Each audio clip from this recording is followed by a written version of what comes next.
I stood frozen in my childhood living room as Dad's face turned purple with rage. "Get out, you lowlife," he screamed, throwing my laptop bag at my feet. Mom sobbed behind him, calling me uneducated trash who brings shame to this family. They thought I was still the college dropout working minimum wage jobs.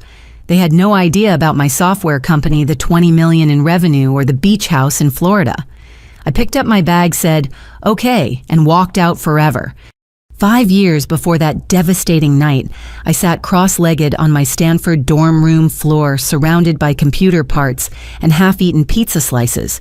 My roommate, Jennifer, was out partying again while I debugged code for the 14th hour straight. The blue glow from 3 monitors illuminated my exhausted face as I put the finishing touches on something that would change everything. "Polly, you need to sleep," my sweet mate Caroline said, poking her head through the door. "You've been at this for 3 days. I couldn't stop, though. Not when I was this close. My fingers flew across the keyboard as lines of code transformed into an elegant solution that had been dancing just beyond my reach for months. The AI-powered inventory management system I'd created wasn't just another student project. It was revolutionary. It could predict supply needs, automate ordering, and reduce waste by up to 60%. Small businesses could compete with major corporations using my software. The next morning, I made the hardest decision of my 21 years.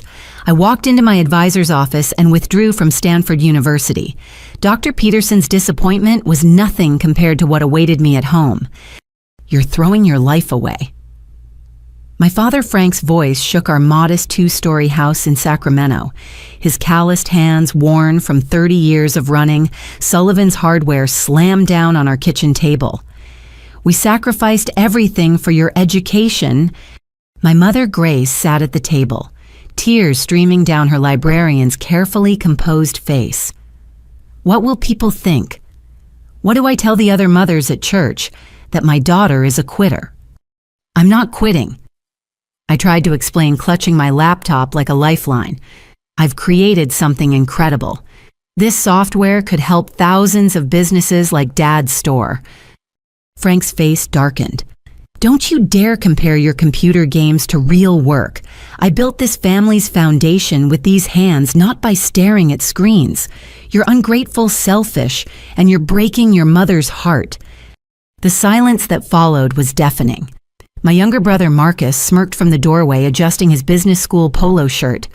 "Guess I'm the family success story now."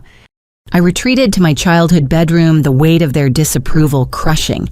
But as I opened my laptop and saw my code elegant and powerful, I knew I'd made the right choice. Sometimes the path forward means disappointing those who can't see your vision. That night, something strange happened. I noticed my external hard drive's access light blinking when I hadn't touched it. Checking the logs, my blood ran cold. Someone had been copying my files. The timestamps matched Jennifer's keycard entries perfectly. My roommate, the pre-law student who always complained about being broke, had been stealing my work. I confronted her the next morning as she stumbled in from another party. Planning to enter the entrepreneurship competition with my code, her face went white, then red with defiance. "You can't prove anything. Besides, you dropped out. You won't even be eligible to compete."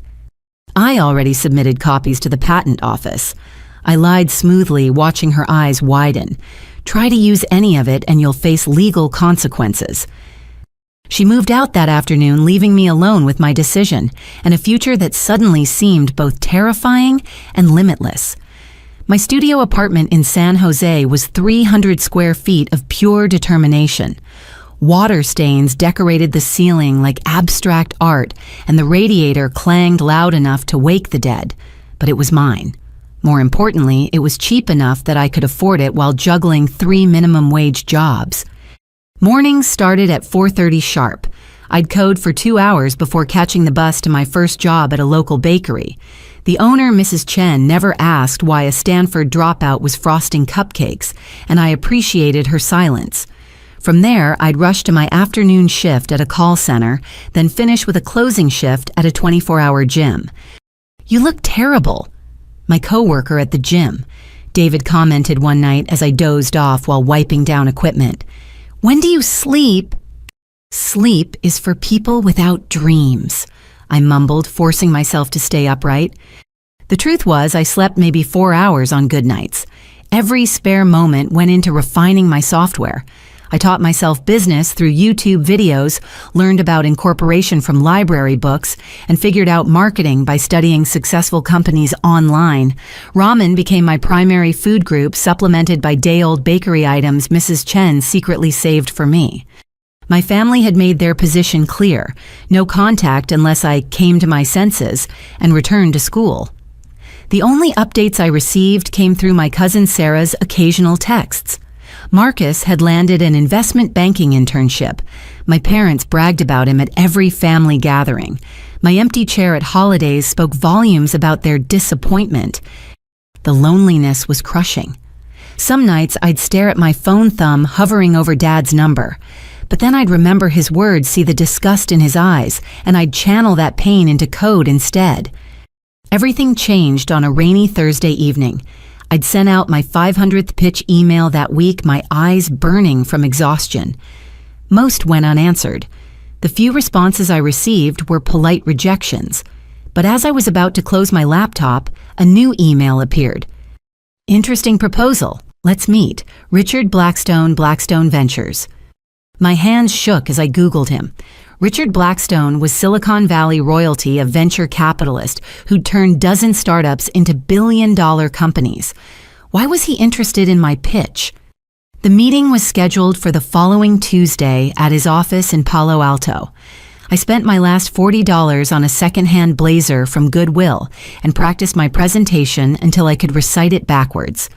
But when I walked into that gleaming conference room, Richard's first words threw me completely off balance. "I know you didn't mean to send this to me," he said, lounging in his chair like a king on a throne. "Your email was clearly intended for Richardson at Blue Mountain Capital. Similar email addresses." My heart sank. Even my success was accidental. However, he continued, a shark smile spreading across his face. "I'm intrigued. Your software is brilliant. Raw, unpolished, but brilliant. I'm prepared to offer you $2 million in funding." $2 million. More money than I'd ever imagined. I could quit my jobs, hire developers, scale immediately. My hands trembled under the table as I tried to process the number. "There are conditions," Richard added, sliding a thick contract across the table. "I'll need 80% equity and controlling interest. You'll step down as CEO and take a junior developer role. I have someone more experienced in mind to run things." The words hit like ice water. 80%. Step down. Junior role. He wanted to steal my company before it even properly existed. "I need time to review this." I managed my voice steadier than my hands. "Of course. You have 48 hours. After that, the offer expires." His smile never wavered. "Not many dropouts get chances like this, Polly. Don't waste it." I left that office with the contract burning in my bag. $2 million. Security. Validation. Everything I thought I wanted.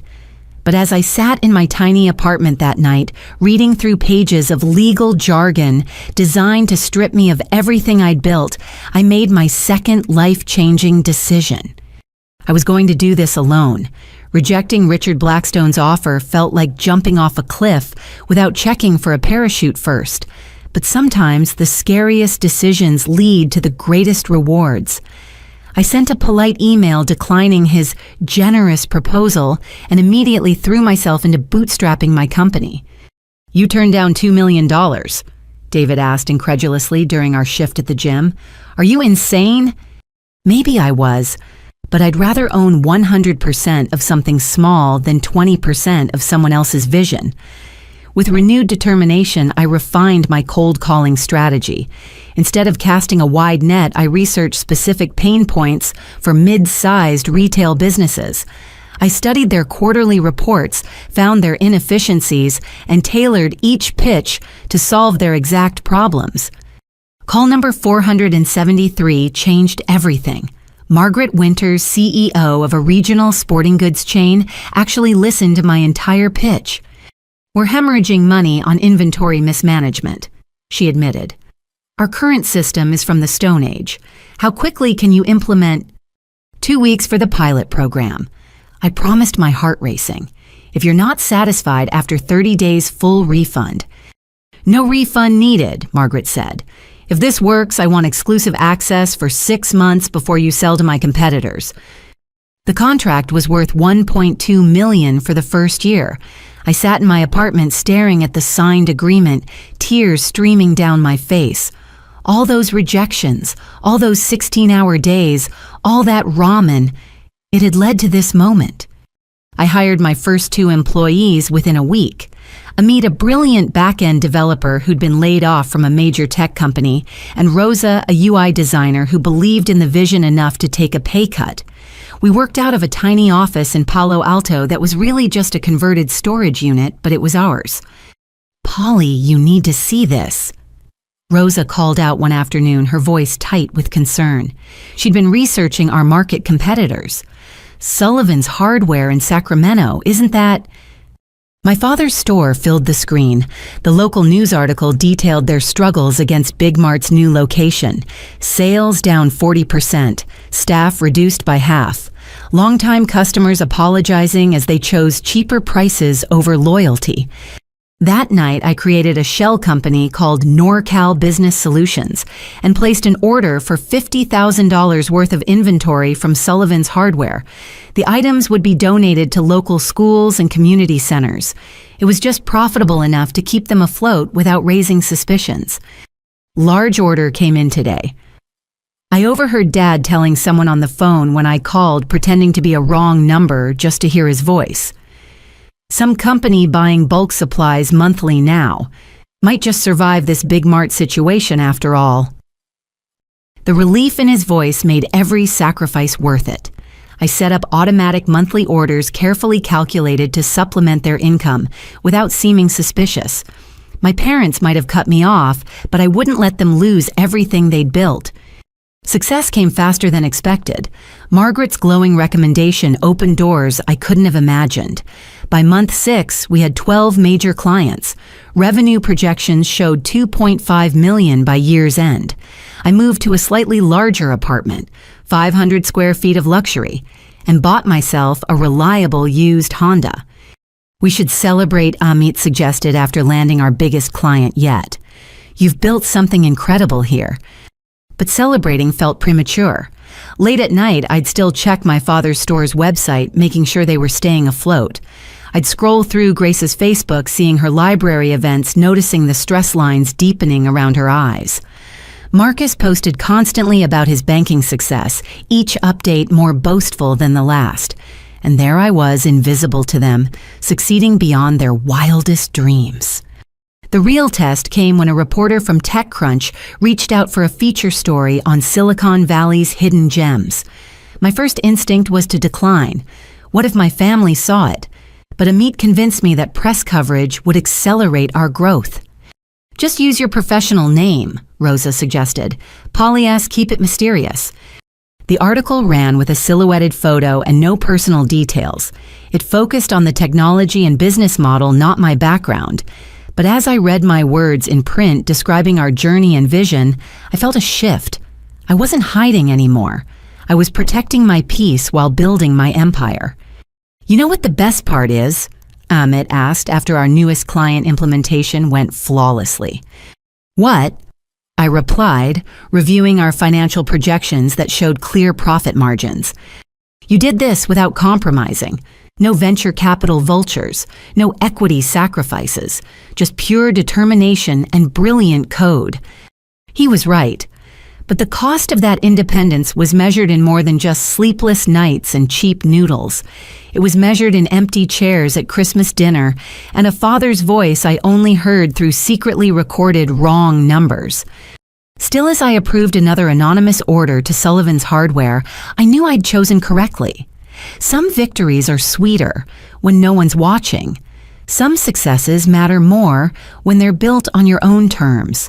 And sometimes, the best way to honor those who don't believe in you is to quietly ensure they never face the consequences of their limited vision.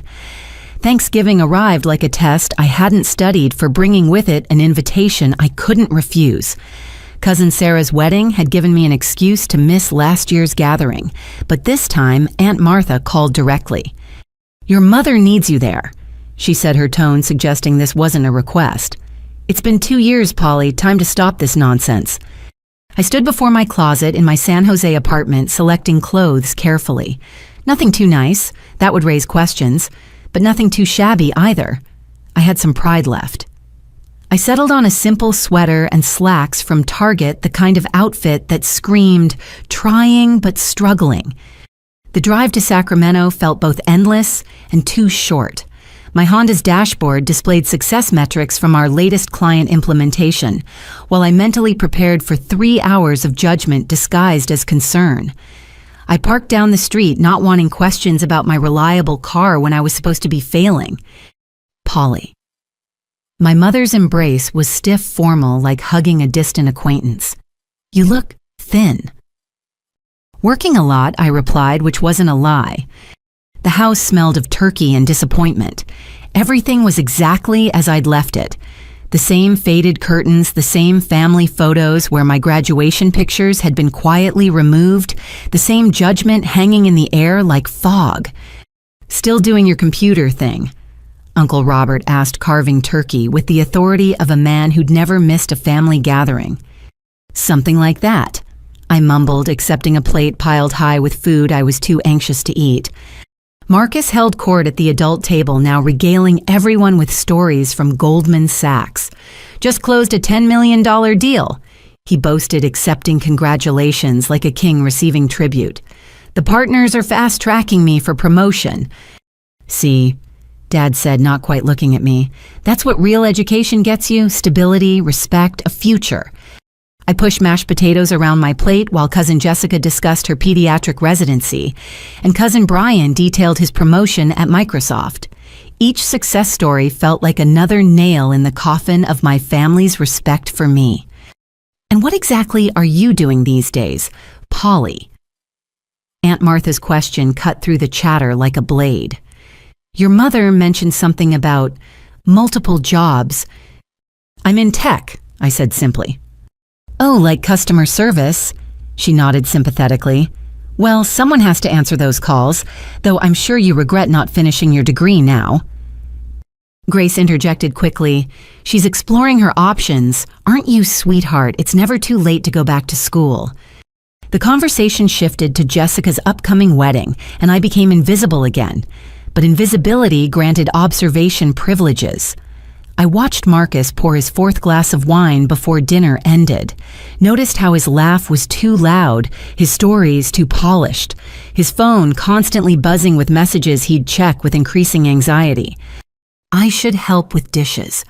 I offered, escaping to the kitchen where I could breathe. Mom followed, cornering me by the sink. "Your father means well. He just wants what's best for you." What's best for me, or what looks best for him? The words slipped out before I could stop them. Her face hardened. "Don't be smart with me, young lady. We've given you every opportunity. The least you could do is show some gratitude." I scrubbed plates in silence, each one representing another family member who'd written me off. Through the kitchen window, I could see Marcus in the backyard having an intense phone conversation. His gestures were agitated, desperate even. "Everything okay with Marcus?" I asked carefully. Grace's pride surfaced instantly.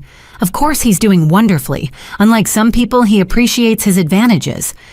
After dinner, the family gathered in the living room for the traditional "what we're thankful for" circle.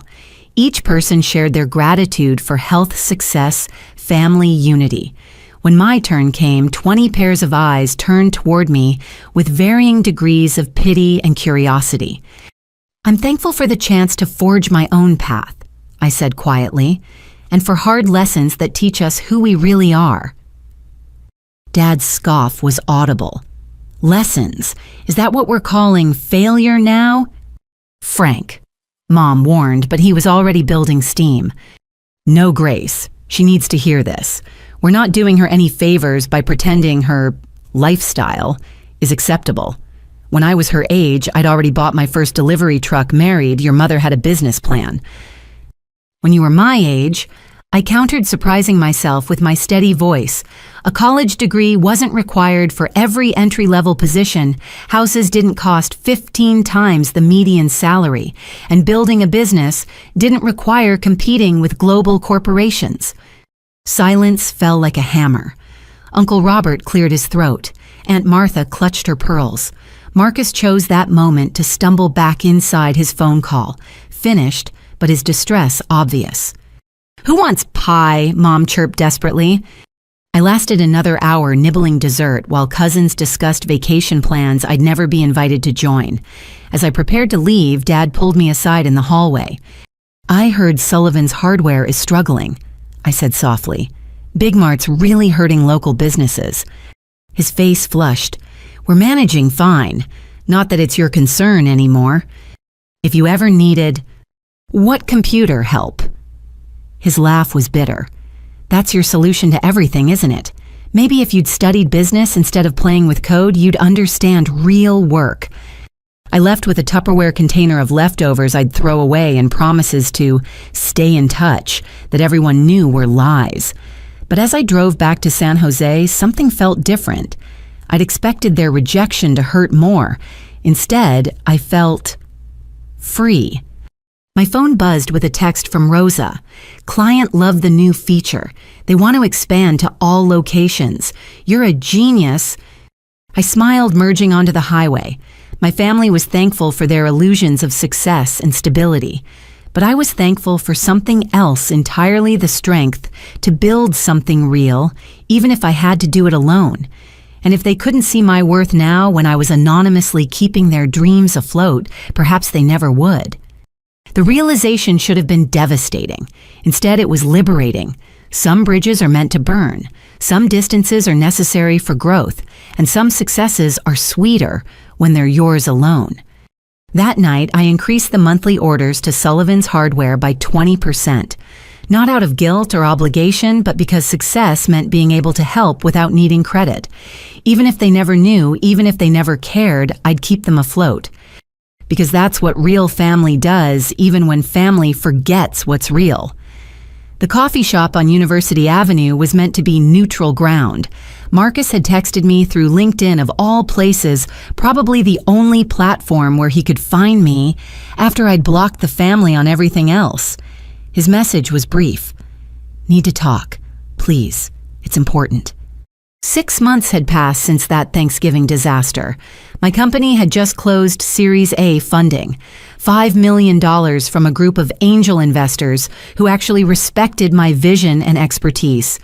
We'd moved into real offices in downtown Palo Alto, hired 12 more employees, and our client list read like a who's who of retail innovation.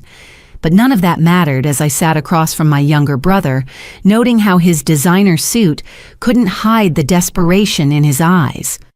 "Thanks for coming." Marcus started his usual arrogance, replaced by something I'd never seen before: humility. "I know I don't deserve your time." "What do you want, Marcus?" I kept my voice neutral, professional.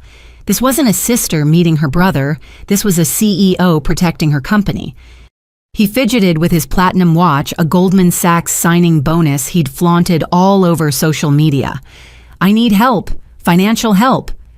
"Aren't you Wall Street's golden boy, fast-tracked for partner?" His laugh was hollow. "That's what everyone thinks. That's what I need them to think." The story tumbled out like water through a broken dam. Marcus had been fired 3 months ago for insider trading. Nothing prosecutable. Goldman Sachs preferred to handle things quietly, but career-ending nonetheless.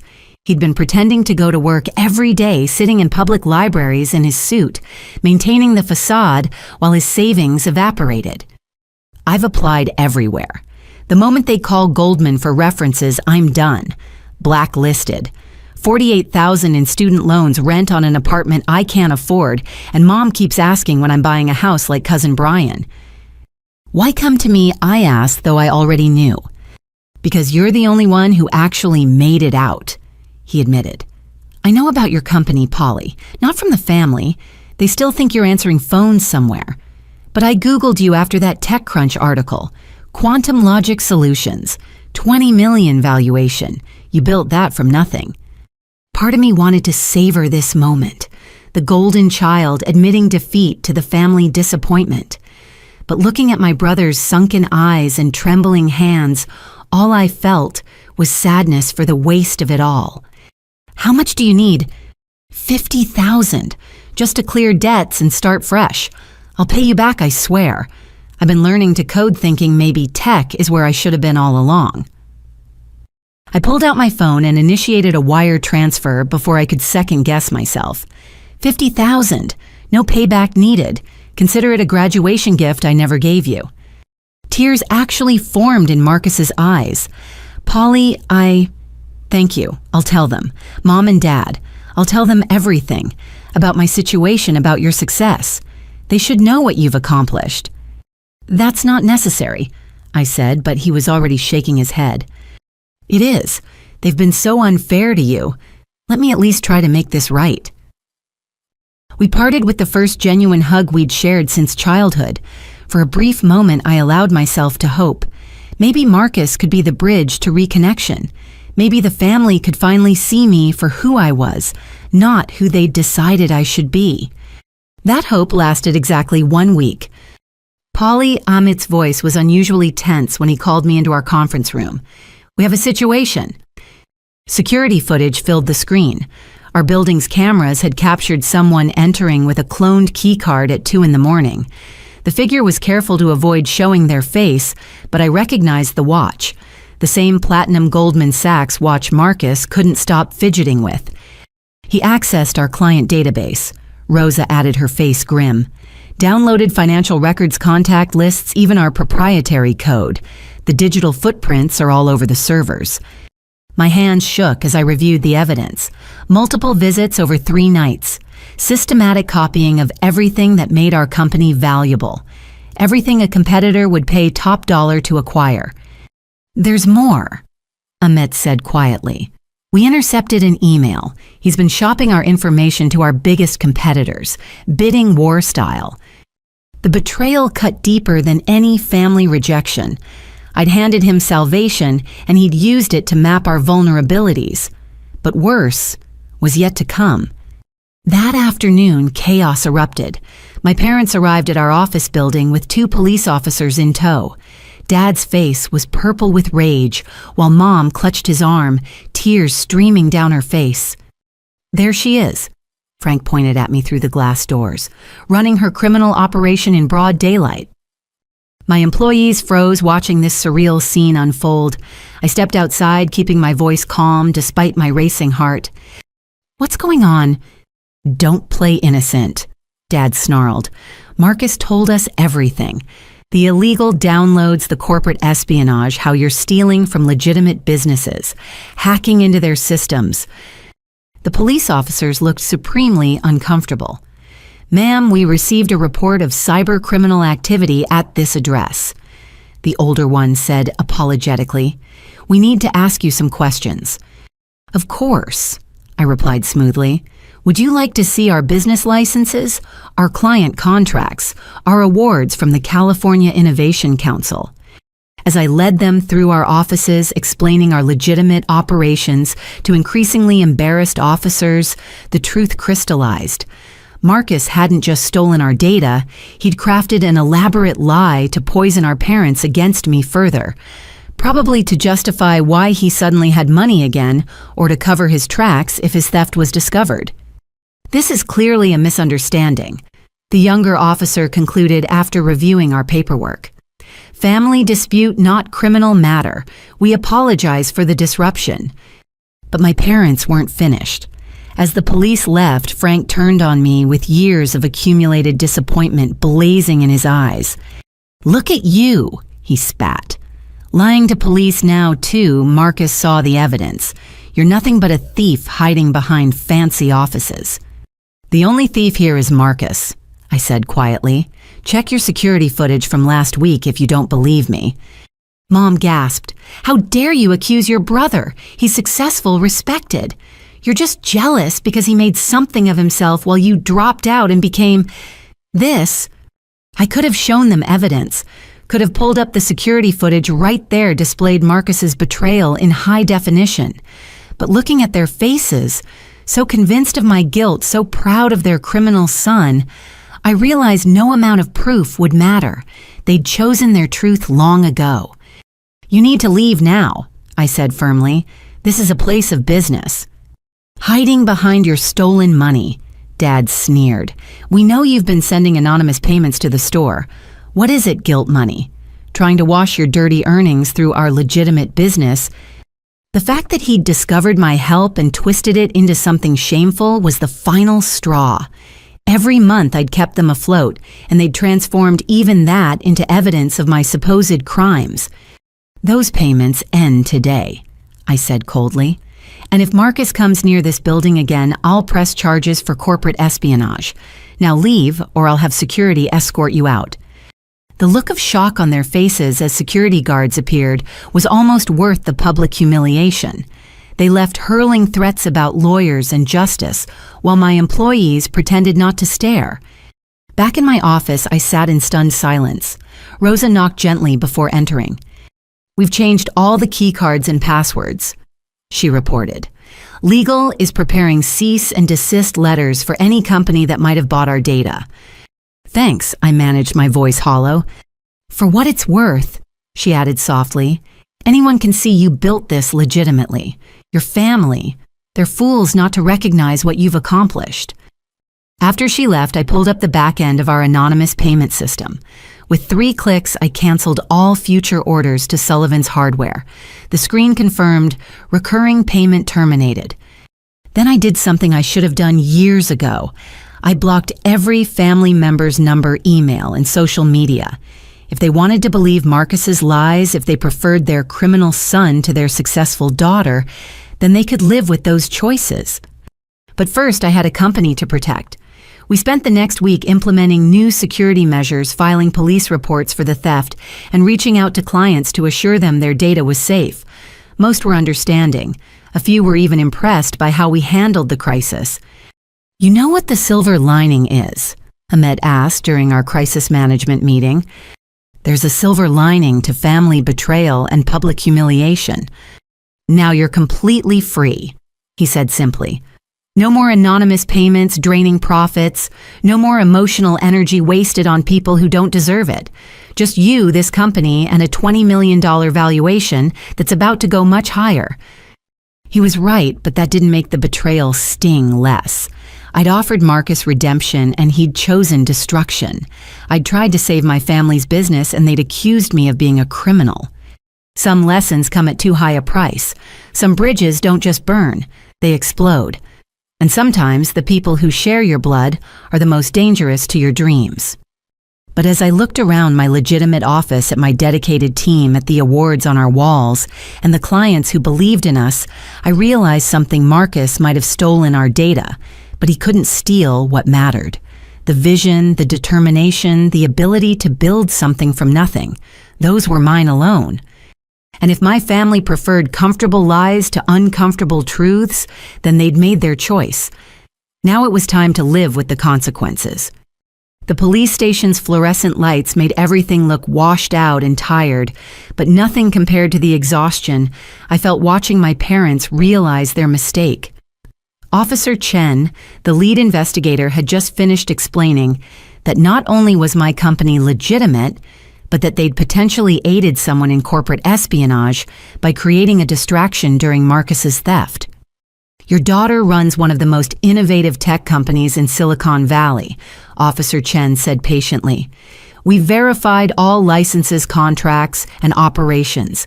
The only criminal activity here involves stolen data, and she's the victim, not the perpetrator." Dad's face cycled through confusion, disbelief, and finally a rage that had nowhere productive to go. Mom clutched her purse like a lifeline, her worldview crumbling in real time. "This is obviously a misunderstanding," Grace managed weakly.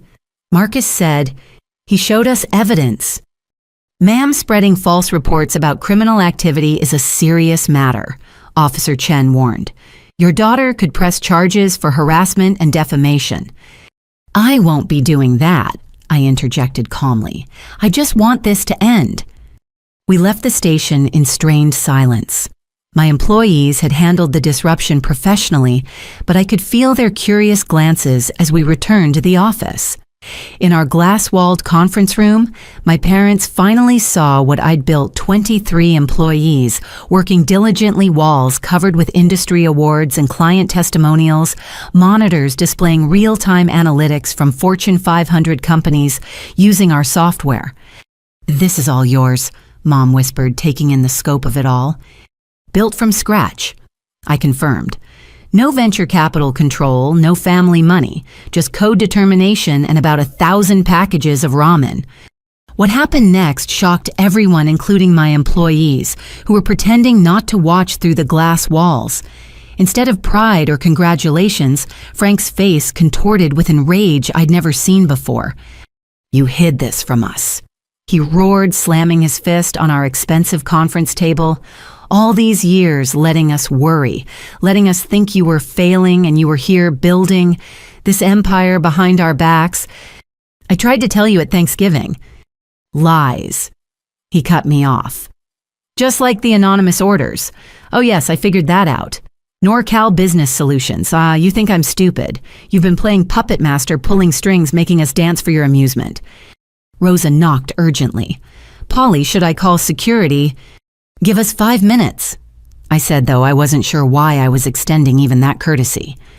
Mom found her voice, and it was sharp with accusation. "How could you let us struggle? Let us worry ourselves sick about you? My sister thinks I failed as a mother. Do you know what I've endured at church? The pity?" "You cut me off," I reminded them. "Said I wasn't welcome unless I abandoned this dream." "Because we knew better." Dad's volume increased. 22 years of life experience versus our decades of wisdom, and you thought you knew everything. And now look, you've turned our own son against us with your success, made him desperate enough to steal. The logical gymnastics were breathtaking. Somehow, Marcus's crimes were my fault for being successful. Their public humiliation was my fault for not broadcasting achievements they'd told me to abandon. Their struggling business was my fault for... Actually, I wasn't sure how they'd twisted that one, but I'm sure they'd found a way. "I need you to leave," I said quietly. "This is my place of business and you're disrupting my employees." "Your employees?" Mom spat the words like poison. "Too good for family now, hiding behind your success and your lawyers and your glass walls." "I want 60%, Dad announced suddenly. "Excuse me. Of this company, 60% ownership. It's only fair. We raised you, fed you, sent you to Stanford. This success is built on our foundation." Ahmet, who'd been listening from outside, actually laughed loud enough to be heard through the glass. Several other employees quickly turned away, shoulders shaking. "You want majority ownership of my company, the one you called playing with computers, the one built after you disowned me." "We never formally disowned you," Dad said, as if semantics mattered. "And I've been in business longer than you've been alive. You need experienced leadership, someone who understands real commerce, not this digital nonsense." "Frank," I said, using his first name deliberately, "you run a hardware store. I run a tech company with 20 million in valuation. We're not even in the same universe." His face purpled. "How dare you?" "Security to conference room 1.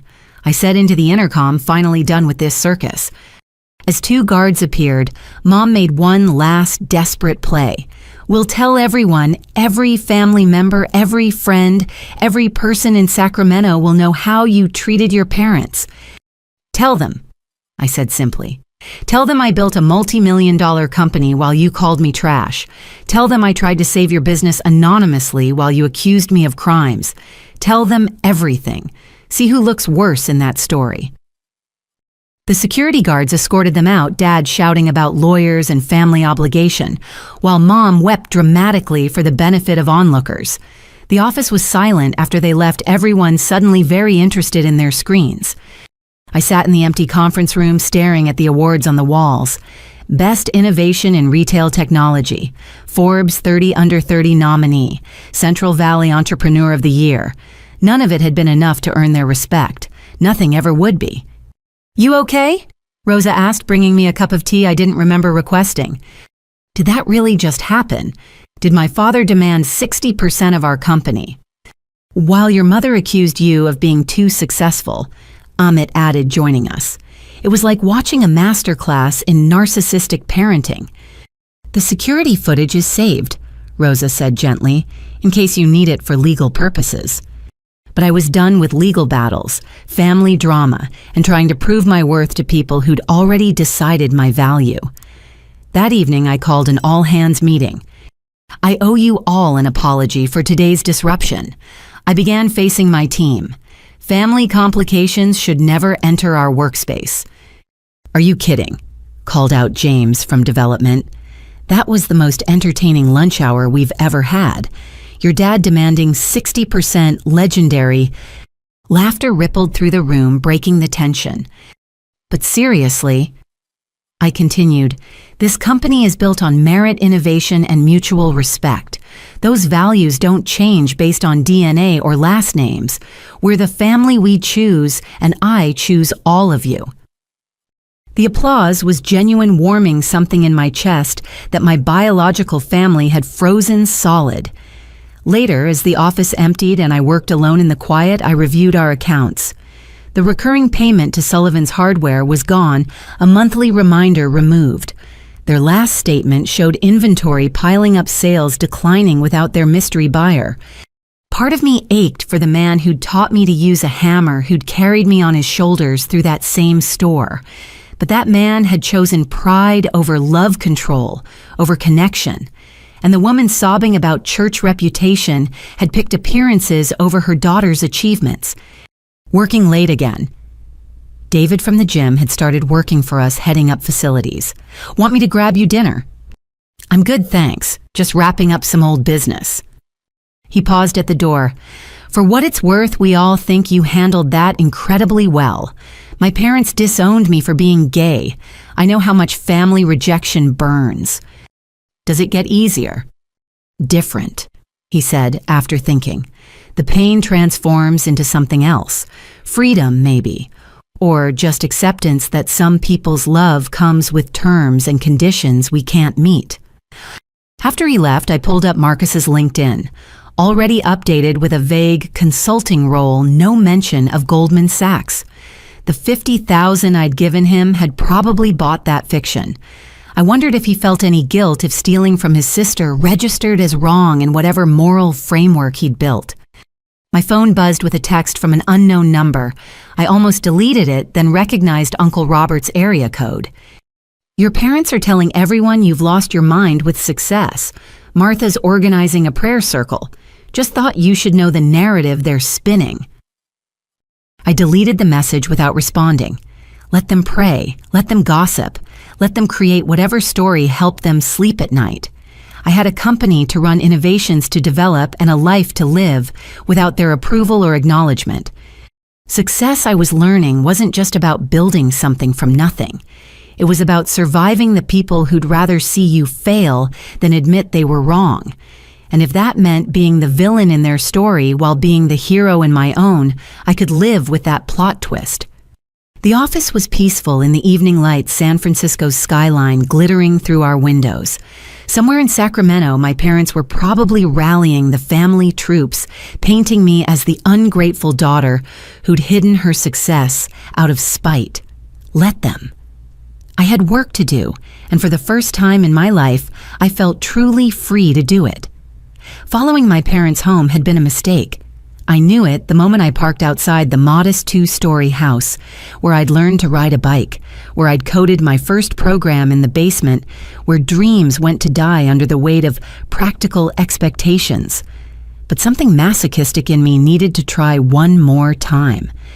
The doorbell felt heavier than it should. Dad answered, his face shifting from surprise to calculation in seconds. "Come to apologize." He stepped aside, letting me enter. The house smelled of pot roast and disappointment. Mom appeared from the kitchen, dish towel in hand. "Polly, we weren't expecting you." "I know, after today, I thought we should talk. Really talk." We sat in the living room, the same floral couch from my childhood, sagging under the weight of unspoken grievances. Dad took his recliner, his throne, while Mom perched on the edge of her seat like a bird ready to flee. "I want to understand," I began carefully. "Help me understand why my success makes you so angry." "Success." Dad laughed, but it was sharp bitter. "You call lying to your family success, hiding behind shell companies, making us look like fools." "The anonymous orders were meant to help, to control," he corrected. "You wanted us dependent on your charity, wanted to play savior while we scraped by thinking we were making it on our own merit." The irony of him wanting credit for surviving on anonymous charity wasn't lost on me, but I kept that observation to myself. "Let's discuss something more productive," Mom interjected in her librarian voice, the one that brooked no argument. "Your future." "My future's pretty set. The company's growing. We're about to expand internationally." "That's the problem," Dad interrupted, leaning forward. "You're 26 years old, Polly. What do you know about running an international company? You need guidance. Real leadership." "Is that why you demanded 60%? "I've been thinking about it more," he continued as if I hadn't spoken. 60% is letting you off easy. You should sign it all over, put it in a trust. Let me and Marcus run things properly while you take a role more suited to your experience." "Marcus, the one who committed corporate espionage, allegedly," Mom said quickly, "and only because you drove him to desperation with your showing off. I stopped breathing deeply. What role would be suited to my experience?" "Junior developer," Dad said magnanimously. "Maybe customer service, something where you can learn proper business practices." The room spun slightly. They wanted me to hand over my $20 million company to my criminal brother and my hardware store father, to return to entry level in my own company. And if I refuse, Mom's face hardened. "Then you're no longer welcome in this family. We'll have no choice but to protect ourselves legally." "Legally from what?" Dad stood walking to the antique desk where he'd once helped me with algebra homework. He pulled out a folder thick with documents. "We've consulted with Harrison and Associates, intellectual property lawyers. Since you developed this software while living under our roof using electricity, we paid for food. We have grounds for ownership claims. I was 21, an adult, and you kicked me out before I wrote a single line of production code." "Prove it," he challenged. "Prove you didn't start this while eating our food using our internet. Prove your inspiration didn't come from watching me run Sullivan's hardware all those years. You want to claim that my AI-powered inventory management system was inspired by watching you manually count hammers." His face flushed. "Don't mock me, young lady. I built a business that supported this family for 30 years. A business currently drowning without anonymous orders propping it up. I shot back past caring about diplomacy." The silence that followed was deafening. Mom's face went white, then red. "Get out," she whispered. "Get out of this house." "Grace, wait," Dad commanded. "She needs to hear the rest." He pulled out another document, this one with my photo attached. My stomach dropped as I recognized it, a screenshot from the TechCrunch article. "We've also been in touch with reporters. Amazing how interested they are in the real story of quantum logic solutions. The daughter who abandoned her family, who hid millions while her parents struggled, who sent anonymous orders like we're her charity case." "You wouldn't." "Sign over the company or we'll destroy your reputation. Every tech blog, every industry publication will know what kind of person you really are. The heartless daughter who let greed corrupt her soul." I stared at these strangers wearing my parents' faces. The man who taught me to ride a bike was blackmailing me. The woman who'd read me bedtime stories was choosing extortion over love. "I need time to think." I managed my voice surprisingly steady. "You have 48 hours, Dad said, mimicking Richard Blackstone's deadline from years ago. "After that, we file papers and start making calls." I stood on shaking legs, gathering my purse and what remained of my dignity. At the door, desperation made me turn back one last time. "I've been paying your mortgage," I said quietly. "The mysterious accounting error that reduced your payments last year, that was me. The bulk orders from Sullivan's me. The anonymous donation that kept the library open when the city cut funding, also me." Their faces showed no surprise. They'd known. Of course they'd known. "All of it ends tonight. Every payment, every order, every penny of support. You want to destroy me, fine. But you'll do it while your business fails and your house forecloses." "You wouldn't dare," Mom gasped. "I was willing to support you forever, no questions asked, no credit needed. All I wanted was to build something meaningful, but you'd rather have nothing than see me succeed on my terms." Dad's mask finally slipped, revealing raw fury. "You think you're so special, so brilliant. You're nothing but a selfish brat who got lucky with timing. When the tech bubble bursts, you'll come crawling back." "Maybe," I conceded. "But I'll crawl to friends who supported me, not family who tried to steal from me." I left them standing in their doorway, backlit by the warm glow of a house that would soon face foreclosure without my intervention. The drive back to San Jose was a blur of tears and trembling hands. Amit called twice, but I let it go to voicemail. At home, I sat with my laptop fingers hovering over keys that could end everything. One by one, I terminated every anonymous support system I'd built. Sullivan's hardware monthly orders, canceled. Mortgage payment supplement, terminated. Library donation fund, closed. Even the college fund I'd started for Marcus's future kids, dissolved. Each cancellation felt like cutting a thread that had connected me to who I used to be. By dawn, every financial tie was severed. Then I did something else. I called my lawyer not to fight their ridiculous claims, but to document everything.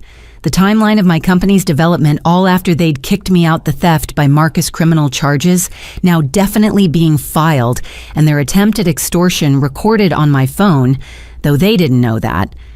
"They can't actually win," my lawyer assured me. "Their claims are baseless, but they can make noise damage your reputation during a critical growth period." "I know," I said quietly. "That's why I'm not fighting, I'm just protecting myself."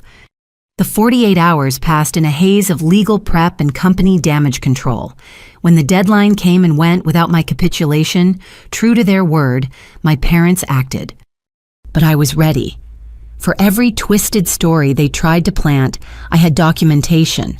For every claim of theft, I had receipts showing my support. For every accusation of abandonment, I had emails begging for reconciliation they'd rejected. The tech community, it turned out, understood complicated family dynamics better than most. The story that emerged wasn't of a heartless daughter, but of a young entrepreneur who'd succeeded, despite family sabotage, who'd supported those who rejected her, who'd chosen grace until forced to choose survival. "Your parents sound toxic as hell," one prominent investor told me over coffee. "The fact you still tried to help them says everything about your character." But character didn't ease the pain of orphaning myself by choice. Late at night, I'd stare at old family photos wondering when love had become so conditional, when success had become something to punish rather than celebrate. The ultimatum they'd given me wasn't really about the company. It was about control, about maintaining a hierarchy, where I stayed beneath them, grateful for scraps of approval that would never come. They demanded I choose between my dreams and their love. The cruelest part, it wasn't even a choice. Their love had been withdrawn years ago. All I was losing was the illusion that it might return. "Get out, you lowlife!" The words hung in the air like shattered glass, each syllable cutting deeper than the last. Dad's face had turned an alarming shade of purple veins bulging at his temples as he stood in the doorway of my childhood bedroom. Behind him, Mom sobbed theatrically, clutching her chest as if my success had given her a heart attack. "Frank, please," I said calmly, folding my old Stanford hoodie into a box. "I'm just collecting my things." "Your things," he laughed bitterly. "Nothing in this house is yours. You gave up any claim when you chose to become whatever you are now." a successful businesswoman. A liar, Mom shrieked from the hallway. A manipulative, heartless liar who played puppet master with our lives. I taped the box shut, surveying the room one last time. Swimming trophies from high school still lined the shelf. Academic achievement awards gathered dust. Photos of a happier family, or maybe just a family better at pretending, smiled from frames I wouldn't be taking. The anonymous orders to Sullivan's Hardware, I said, quietly lifting the box. They totaled $800,000 over 2 years. That's what kept you afloat when Big Mart moved in. Lies, Dad spat, but his eyes flickered with recognition. The mortgage modification that lowered your payments, I paid the difference directly to the bank. $43,000 to keep you from foreclosure. Stop it, Mom whimpered. The library renovation that saved Grace's job, the sudden grant from an arts foundation. That was me. Every penny. Enough! Dad roared, slamming his fist against the door frame. You think throwing money at us makes you superior, makes up for the humiliation, the shame. I think, I said slowly, it makes me someone who loved you even when you couldn't love me back. What happened next occurred in slow motion. Dad grabbed the box from my hands, hurling it down the stairs. The contents scattered yearbooks, childhood journals, coding notebooks from my first programming attempts. Pages fluttered like dying birds. There's your past, he snarled. Take it and get out. Don't ever come back. You're not our daughter. Our daughter would have respected us, consulted us, included us, not built some empire on deception. I descended the stairs, gathering what I could. My first coding notebook had landed in the entryway, pages bent but intact. Inside, teenage handwriting documented my dreams. Build something that matters. Help Dad store. Make Mom proud. You were never supposed to succeed, Mom said suddenly, her voice strange and distant. We had plans. Marcus would be the success. You'd marry, well, give us grandchildren, stay close. Normal things. Safe things. I'm sorry I disappointed you by exceeding expectations. Disappointed. She laughed high and sharp. You destroyed everything. Marcus is in jail because of you. Our business is failing because of you. Everyone knows what you really are now. What I really am, I repeated, standing with my salvaged belongings, is done. Done trying to earn love that comes with terms and conditions. Done apologizing for success you can't celebrate. Done pretending we're a family when we're just strangers with shared DNA. I walked to the door, pausing at the threshold of the house that had shaped me, limited me, and ultimately freed me by rejecting me. The payments stopped tonight, I said without turning. All of them. The mortgage, help, the anonymous orders, everything. You want to stand on your own? Here's your chance. You can't. Mom's panic was real now. We'll lose everything. You already lost everything that mattered, I replied. You just didn't notice because you were too busy counting grievances. Dad's final words chased me to my car. Don't come crawling back when your company fails, when reality hits and you realize what you've thrown away. We won't be here. Promise, I whispered to myself, starting the engine. The drive to San Jose had never felt longer. I pulled over twice, body shaking with adrenaline and grief. The third time, I stopped at an overlooked city, lights glittering below like earthbound stars. My phone buzzed with messages from my team, checking in after the day's drama. But one message stood out. Unknown number, clearly Mom's burner phone. I'm proud of you. 3 words. That's all I'd wanted for 5 years. 3 words that could have changed everything if they'd been spoken publicly, proudly, honestly. Instead, they came as a secret, a whisper in the dark, immediately followed by, "This isn't from me. Delete this." I screenshot the messages before deleting them. Evidence that somewhere beneath the anger and embarrassment, my mother knew the truth. But knowledge without courage was just another form of cowardice. Back in my car, I made 2 calls.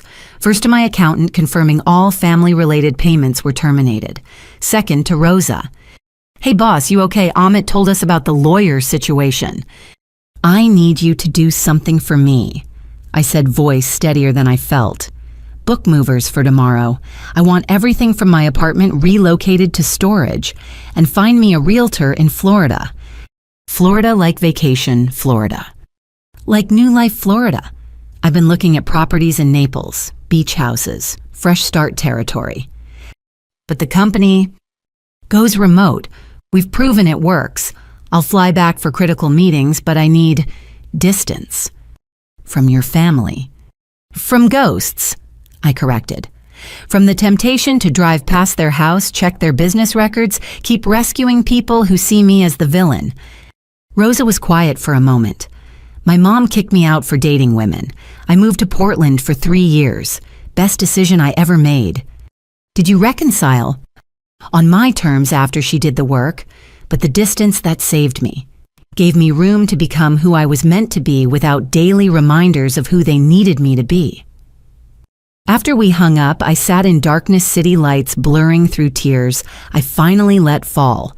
I'd built a $20 million company, but I'd have traded it all for parents who could simply say, "We're proud of you," without conditions, without secrecy, without shame. But that was the child's dream. The adult's reality was sharper, cleaner. Some people's love is toxic. Some families are prisons. And sometimes the only way to honor where you came from is to leave it behind. I drove home, not to my childhood home, never again, but to my apartment, where boxes would soon hold my life, where plans for a beach house represented more than luxury. They represented liberation. My phone buzzed once more. Dad's official number, key under the mat if you come to your senses. I blocked the number without responding. There was no key that could unlock what we'd broken, no mat wide enough to sweep this under, only the clean break of a daughter choosing herself over the family that could never choose her. In my apartment, I opened my laptop and pulled up the Florida listings. A 4-bedroom house caught my eye, Spanish tile, private beach access, home office overlooking the Gulf. The listing called it perfect for new beginnings. I submitted an offer at asking price. Cash purchase, quick close. The seller accepted within hours. By dawn, I dismantled my life in California with surgical precision. Movers, scheduled flights, booked company, restructuring planned. 5 years of trying to stay close enough to matter, and it had only taught me that distance wasn't measured in miles, but in mismatched values and incompatible dreams. The sun rose over Silicon Valley one last time as I sat surrounded by boxes, each one a choice to stop living in the shadow of others' expectations. Somewhere in Sacramento, my parents were waking up to consequences they'd demanded. The hardware store would struggle without anonymous bulk orders. The mortgage would reassert itself without supplementation. The narrative of the ungrateful daughter would echo in an empty house they might not keep. But that wasn't my story anymore.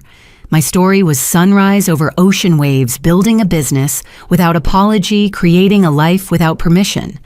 My story was choosing myself after years of not being chosen. The movers would come in 6 hours. Florida waited with promises of salt air and fresh perspectives. And for the first time since dropping out of Stanford, I felt truly free. Not from family that grief would travel with me, but from the obligation to keep auditioning for love that should have been unconditional. Some exits are endings, others are beginnings dressed in departure's clothes. As I sealed the last box, I knew which one this was. The low-life daughter was dead, killed by the very words meant to wound her. What remained was someone harder, cleaner, realer.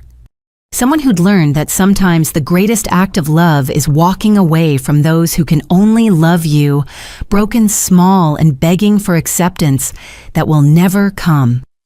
The highway stretched before me like a promise, every mile between San Jose and Naples, feeling like shedding old skin. My Honda was packed with essentials while a moving truck followed 2 days behind. The metaphor wasn't lost on me, racing ahead of my old life, hoping distance could outrun disappointment. I'd planned to drive straight through, fueled by righteous anger and gas station coffee. But somewhere in Arizona, exhaustion hit like a wall. The roadside motel was nothing special. Faded neon, suspicious stains, vending machine dinner. But it gave me space to think without Silicon Valley's shadow. "You actually did it," Amit said when I checked in via video call. "The whole team's buzzing. Remote-first quantum logic. It's revolutionary."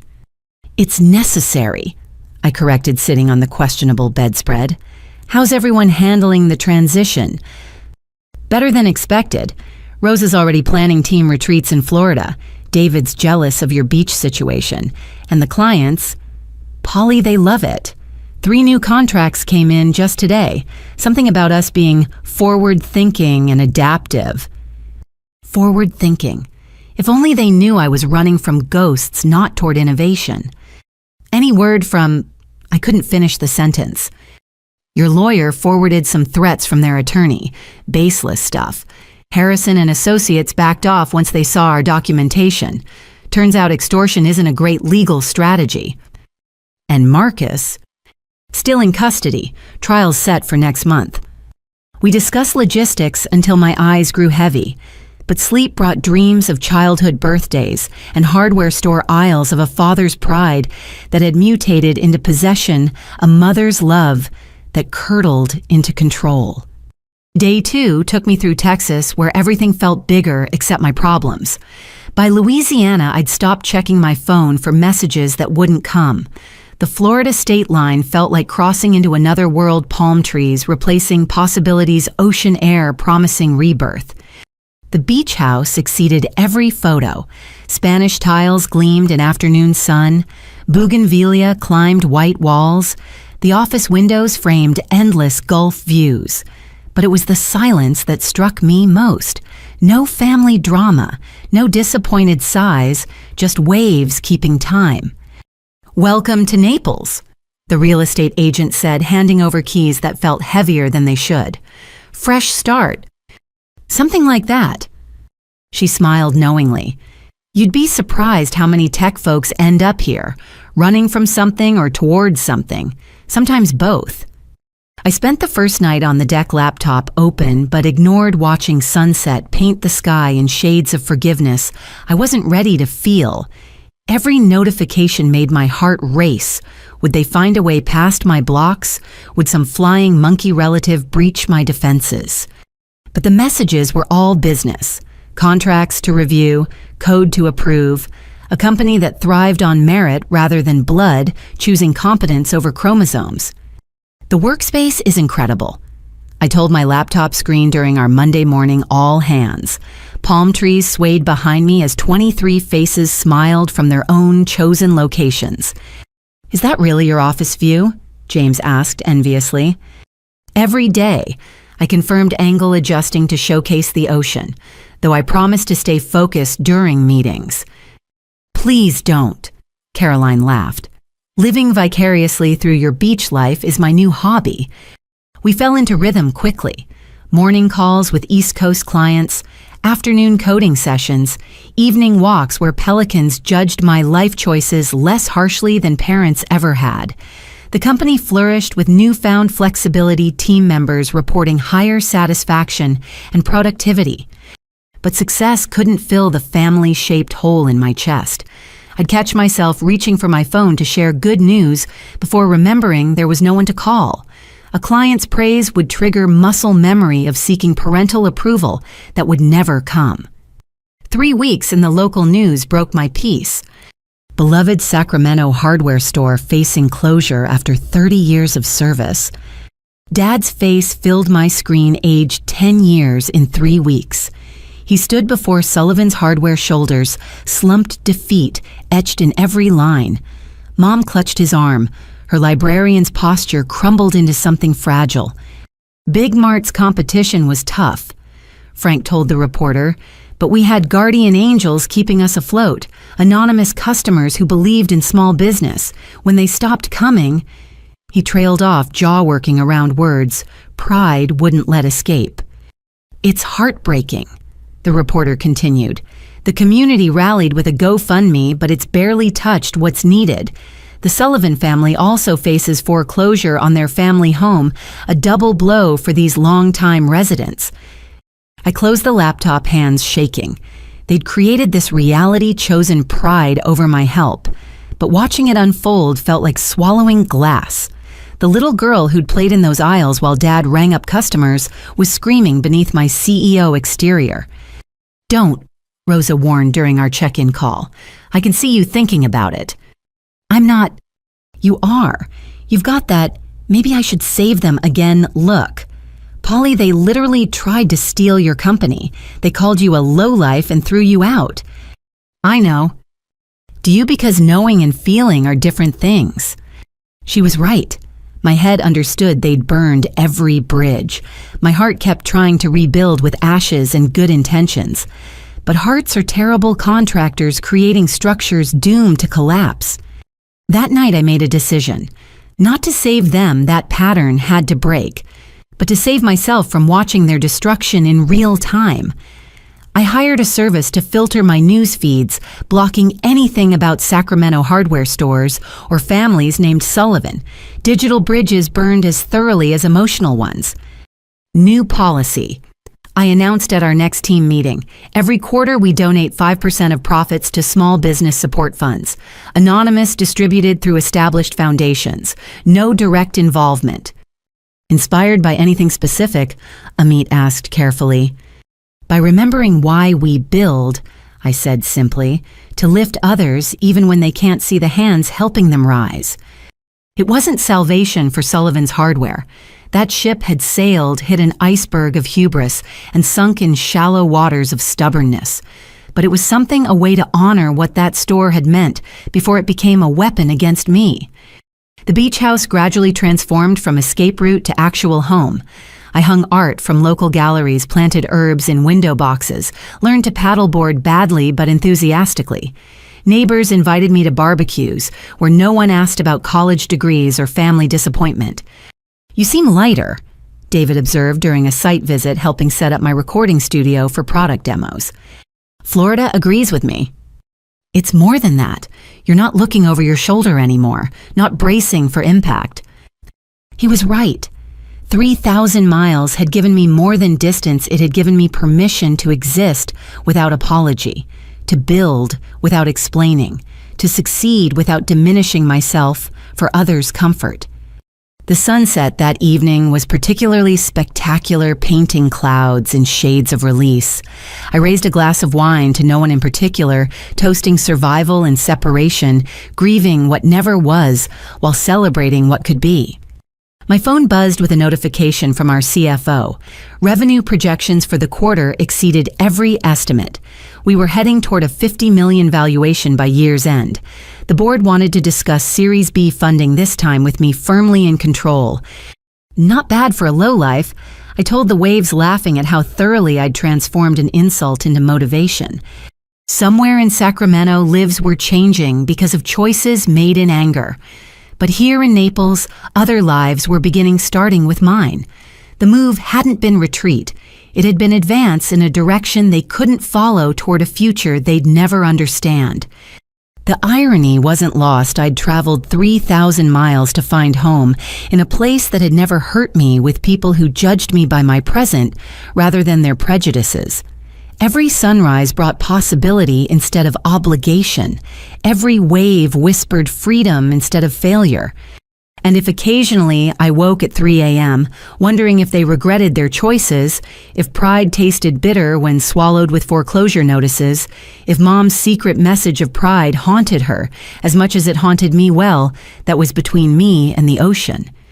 The only family disappointment here was teaching the local Pelicans to expect handouts during my morning coffee. They at least appreciated the gesture without questioning my motives or demanding majority ownership of my fish. 3 weeks in my Naples paradise and life had found its rhythm. Morning paddleboard sessions cleared my head before East Coast client calls. Afternoon coding sprints on my deck made work feel less like obligation and more like artistic expression. Even the Pelicans had learned my schedule, arriving promptly at 7 a.m. for breakfast entertainment. "Revenue's up 30% this month," Amit reported during our Monday morning call. "That new feature you coded last week, GameStop wants to implement it nationwide." "Send the contracts," I said, watching dolphins play in the distance. "Standard terms, but give them priority support for being early adopters." Success had become routine, each victory building on the last. We'd hired 6 more developers, all remote, all thriving in our judgment-free ecosystem. The tech press had picked up our story, not the family drama, but the business innovation. Quantum logic solutions, proving remote work is the future, ran in TechCrunch. No mention of tears or betrayal, just clean capitalist triumph.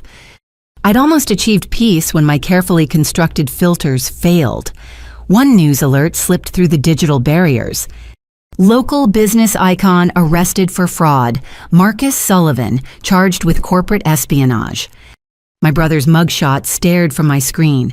The golden boy who could do no wrong looked hollow, his banker's arrogance replaced by something desperate. The article detailed his crimes against multiple companies, not just mine. He'd been shopping stolen data like a digital door-to-door salesman, leaving fingerprints everywhere. 5 to 10 years if convicted, the article noted. Sources say he's been denied bail due to flight risk. I closed the laptop, but the damage was done. The walls I'd built crumbled enough to let curiosity seep through. Against every instinct, I opened an incognito browser and searched my family's names. The results painted a picture of systematic collapse. Sullivan's Hardware announces closing. After 30 years, beloved Sacramento librarian forced into early retirement. Community rallies around local family-facing foreclosure. But it was the social media posts that cut deepest. Mom's Facebook, which I viewed through a friend's account, showed her unraveling in real time. Posts about ungrateful children and fair weather friends garnered sympathy from acquaintances who didn't know the full story. Dad had gone silent entirely, his last post 3 weeks ago simply reading, "Pride goeth before a fall. Wish I'd learned that sooner." "Don't torture yourself," Rosa warned when she caught me scrolling during a video call. "They chose this." "I know." "Then why are you crying?" I touched my face, surprised to find tears. Because knowing doesn't make it hurt less. They raised me, taught me to tie my shoes, ride a bike dream big, just not too big. And now they're drowning because they couldn't stand to see me swim. The irony was sharp enough to cut. My success hadn't destroyed them, their reaction to it had. Every anonymous payment I'd made had kept them afloat. The moment they demanded credit and control, the moment they chose pride over my support, they'd sign their own foreclosure notices.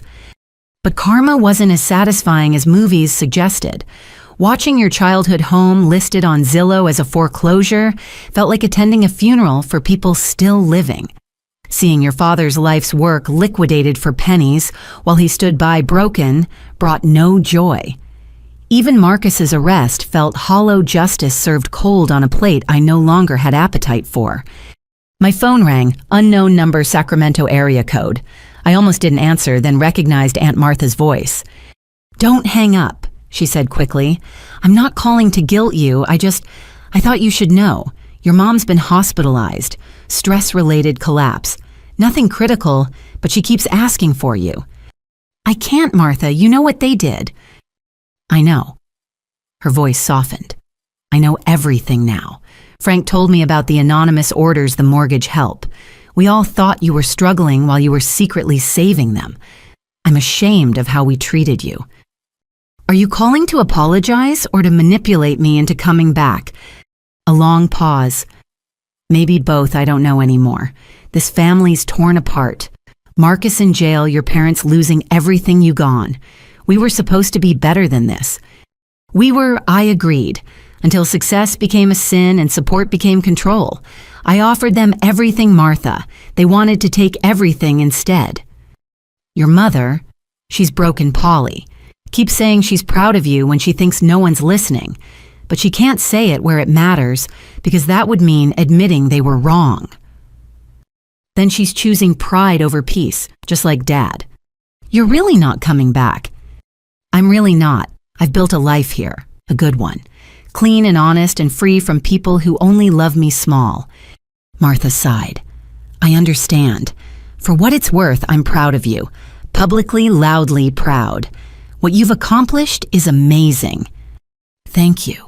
I managed through fresh tears. That means something. After we hung up, I sat on my deck until stars appeared. The waves whispered eternal truths about erosion and time, how even the strongest stones eventually surrendered to persistent tides. My family was experiencing their own erosion pride, worn away by consequences, leaving only the raw truth of what they'd sacrificed for stubbornness. A notification lit my phone. Forbes had published their 30 under 30 list. There I was, number 14, smiling from a professional headshot taken in this very office. The write-up praised my innovation, my business acumen, my commitment to remote work culture. No mention of the girl whose father called her a lowlife, whose mother chose reputation over relationship. "Check the news," Amit texted. "You're trending." Polly Vanderbilt was climbing social media charts. My story, sanitized for public consumption, inspired thousands. Comments poured in from other entrepreneurs who'd faced family rejection, who'd chosen dreams over dysfunction. Support from strangers who understood that sometimes success meant surviving the people who should celebrate you most. But between congratulations and interview requests, one message stopped my scroll. "Saw your Forbes feature. We were wrong. I was wrong. Too little, too late, but you deserved better. Love secretly, Mom." Another unknown number, another parent choosing shadows over sunlight. I screenshot it like evidence in a case I'd already won but couldn't stop prosecuting in my heart. "She's still hiding," I told the Pelicans during their morning visit. "Still can't just love me openly." They squawked agreement or maybe hunger. Either way, they were more emotionally available than my actual family. The day brought its usual success: 3 new clients, a feature in Wired acquisition offers. I declined without reading. But between triumphs, I monitored Sacramento's collapse, like watching a car crash in slow motion. The hardware store's liquidation sale, Mom's GoFundMe stalling at 12%, Dad photographed at a job fair, resume in hand, at 62. They'd called me a lowlife when I had millions. Now they had nothing, and somehow I felt like the villain for letting them experience consequences they'd demanded. Classic abuse dynamics. My new therapist explained during our video session. They conditioned you to feel responsible for their emotions, their choices. Your success disrupted that pattern, so they escalated. Now they're facing results of their own actions, but you're still programmed to feel guilty. How do I stop? Time. Distance. Repeatedly choosing yourself until it becomes habit instead of betrayal. That evening, I made 2 decisions. First, I doubled our company's charitable giving to small business foundations. If I couldn't save Sullivan's hardware, maybe I could save someone else's dream. Second, I blocked every possible avenue for family contact. No more unknown numbers, no more leaked messages, no more secret pride that wasn't brave enough to go public. To collapse. I toasted the sunset with expensive wine I'd never have afforded in my ramen days. May it teach lessons I couldn't. The Florida evening wrapped around me like the embrace I'd stopped expecting from parents. Somewhere in Sacramento, lives built on pride were crumbling. But here in Naples, a life built on persistence was rising. The 2 realities couldn't coexist, no matter how much the little girl inside wanted her daddy's approval and her mother's open arms. Success, I was learning, wasn't just about building something from nothing. It was about surviving the people who'd rather see you fail than admit they'd misjudged your potential. It was about choosing your own definitions over their limitations. The Pelicans settled for the night as stars emerged over calm waters. My phone buzzed with congratulations and opportunities, while my childhood home sat empty on the market. Marcus faced trial while I faced a future unlimited by their expectations. The collapse was complete not just of their finances, but of the fiction that DNA meant destiny. We were strangers now, separated by more than miles. They'd chosen their path, lined with pride and paved with stubbornness. I'd chosen mine, built on code and courage, leading to horizons they'd never see. And if that made me a lowlife in their eyes, I'd wear the title like a badge of honor. Better a successful lowlife than a failure at fitting into boxes too small for dreams. The call came at 6 a.m. 3 days after my Forbes feature went viral. My phone lit up with a New York number I didn't recognize, but the voice was unmistakable Jane Chen, editor-in-chief of Tech Entrepreneur magazine. Polly, I hope I'm not calling too early. I'm in Singapore and time zones are a nightmare. I'm always up early, I said, already padding to my office. What can I do for you? It's more what we want to do for you. We're featuring you on next month's cover. The Dropout Who Built an Empire, How Polly Vanderbilt Revolutionized Remote Work. Can we schedule an interview? Cover story. The same magazine I'd hidden in my backpack at Stanford, dreaming of someday building something worthy of their pages. Now they wanted my face on newsstands nationwide. I'd be honored. The interview happened 2 days later, Jane flying to Naples personally. We talked for hours on my deck, diving deep into the technical innovations, the business model, the future of work. She carefully avoided family questions until the very end. Your bio mentioned Stanford dropout, but not much else about your background. Care to elaborate?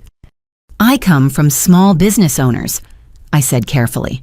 My father ran a hardware store. That's where I first noticed inventory inefficiencies that sparked quantum logic's core concept.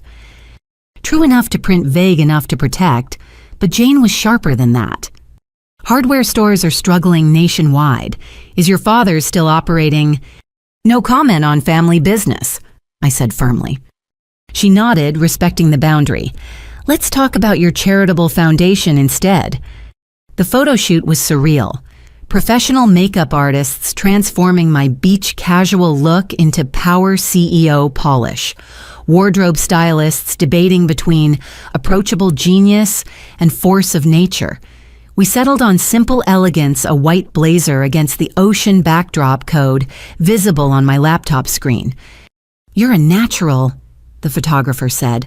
Most tech CEOs freeze up. You look like you belong here. Because I'd earned it, I thought. Every pixel of this moment paid for in sleepless nights and rejected pitches. The article hits stands in 2 weeks, Jane promised as her team packed up. Prepare for your life to change. More than building a $20 million company. That was business success. This is cultural impact. You're about to become the face of a movement. She was right. The magazine leaked the cover early and social media exploded. Dropout CEO trended for 3 days. LinkedIn crashed my inbox with connection requests. Competitors suddenly wanted friendly chats about potential partnerships. But it was the hometown reaction that cut deepest. Have you seen this? Rosa forwarded a link during our morning call. The Sacramento Bee had picked up the story. Local Stanford dropout makes tech entrepreneur cover. The article was brief, factual, but the comments section was a battlefield. Some celebrated a hometown hero. Others clearly fed information painted me as an ungrateful daughter who'd abandoned struggling parents. Then came the screenshot that made my blood boil. Frank Sullivan identified as the entrepreneur's father, being interviewed on local morning news. He sat in what was clearly a borrowed suit playing the proud patriarch. I always knew Polly had it in her, he told the anchor. Taught her everything about business in my hardware store. Inventory management, customer service, cash flow, she learned it all from me. You must be so proud, the anchor gushed. Of course. We talk every week. She's always asking for advice, running ideas by me. The student has become the teacher, you might say. My laptop screen cracked under my fist. Every week we hadn't spoken in months. Advice. He'd called my life's work playing with computers. Don't, Amit warned, reading my face through the video call. Whatever you're thinking, don't. But the damage was spreading. Dad had created a GoFundMe linked to the interview. Support the man who taught a tech genius. The description claimed he'd invested his life savings in my education, sacrificed everything for my success, and was now struggling because he'd given so much to help me build my company. It's fraud, my lawyer confirmed. Provable fraud. He didn't invest a penny. We have documentation of them cutting you off financially. Let him have it, I said, exhausted. Let him milk his 15 minutes. But Frank Sullivan wasn't done. As my magazine cover spread across newsstands, he spread across local media. Every outlet that couldn't get an interview with me settled for him instead. He spun tales of teaching me to code he hadn't funding my startup. He'd refused advising my business decisions. He demanded I quit. My favorite part, Rosa said, forwarding another clip, is when he claims the AI algorithm was inspired by watching him organize hammers. We laughed because the alternative was screaming, but the laughter died when cousin Sarah called. Polly, you need to know what's happening. Your dad's GoFundMe raised $50,000, but he's not using it for the house or the store. He's hiring a PR firm to manage his media opportunities.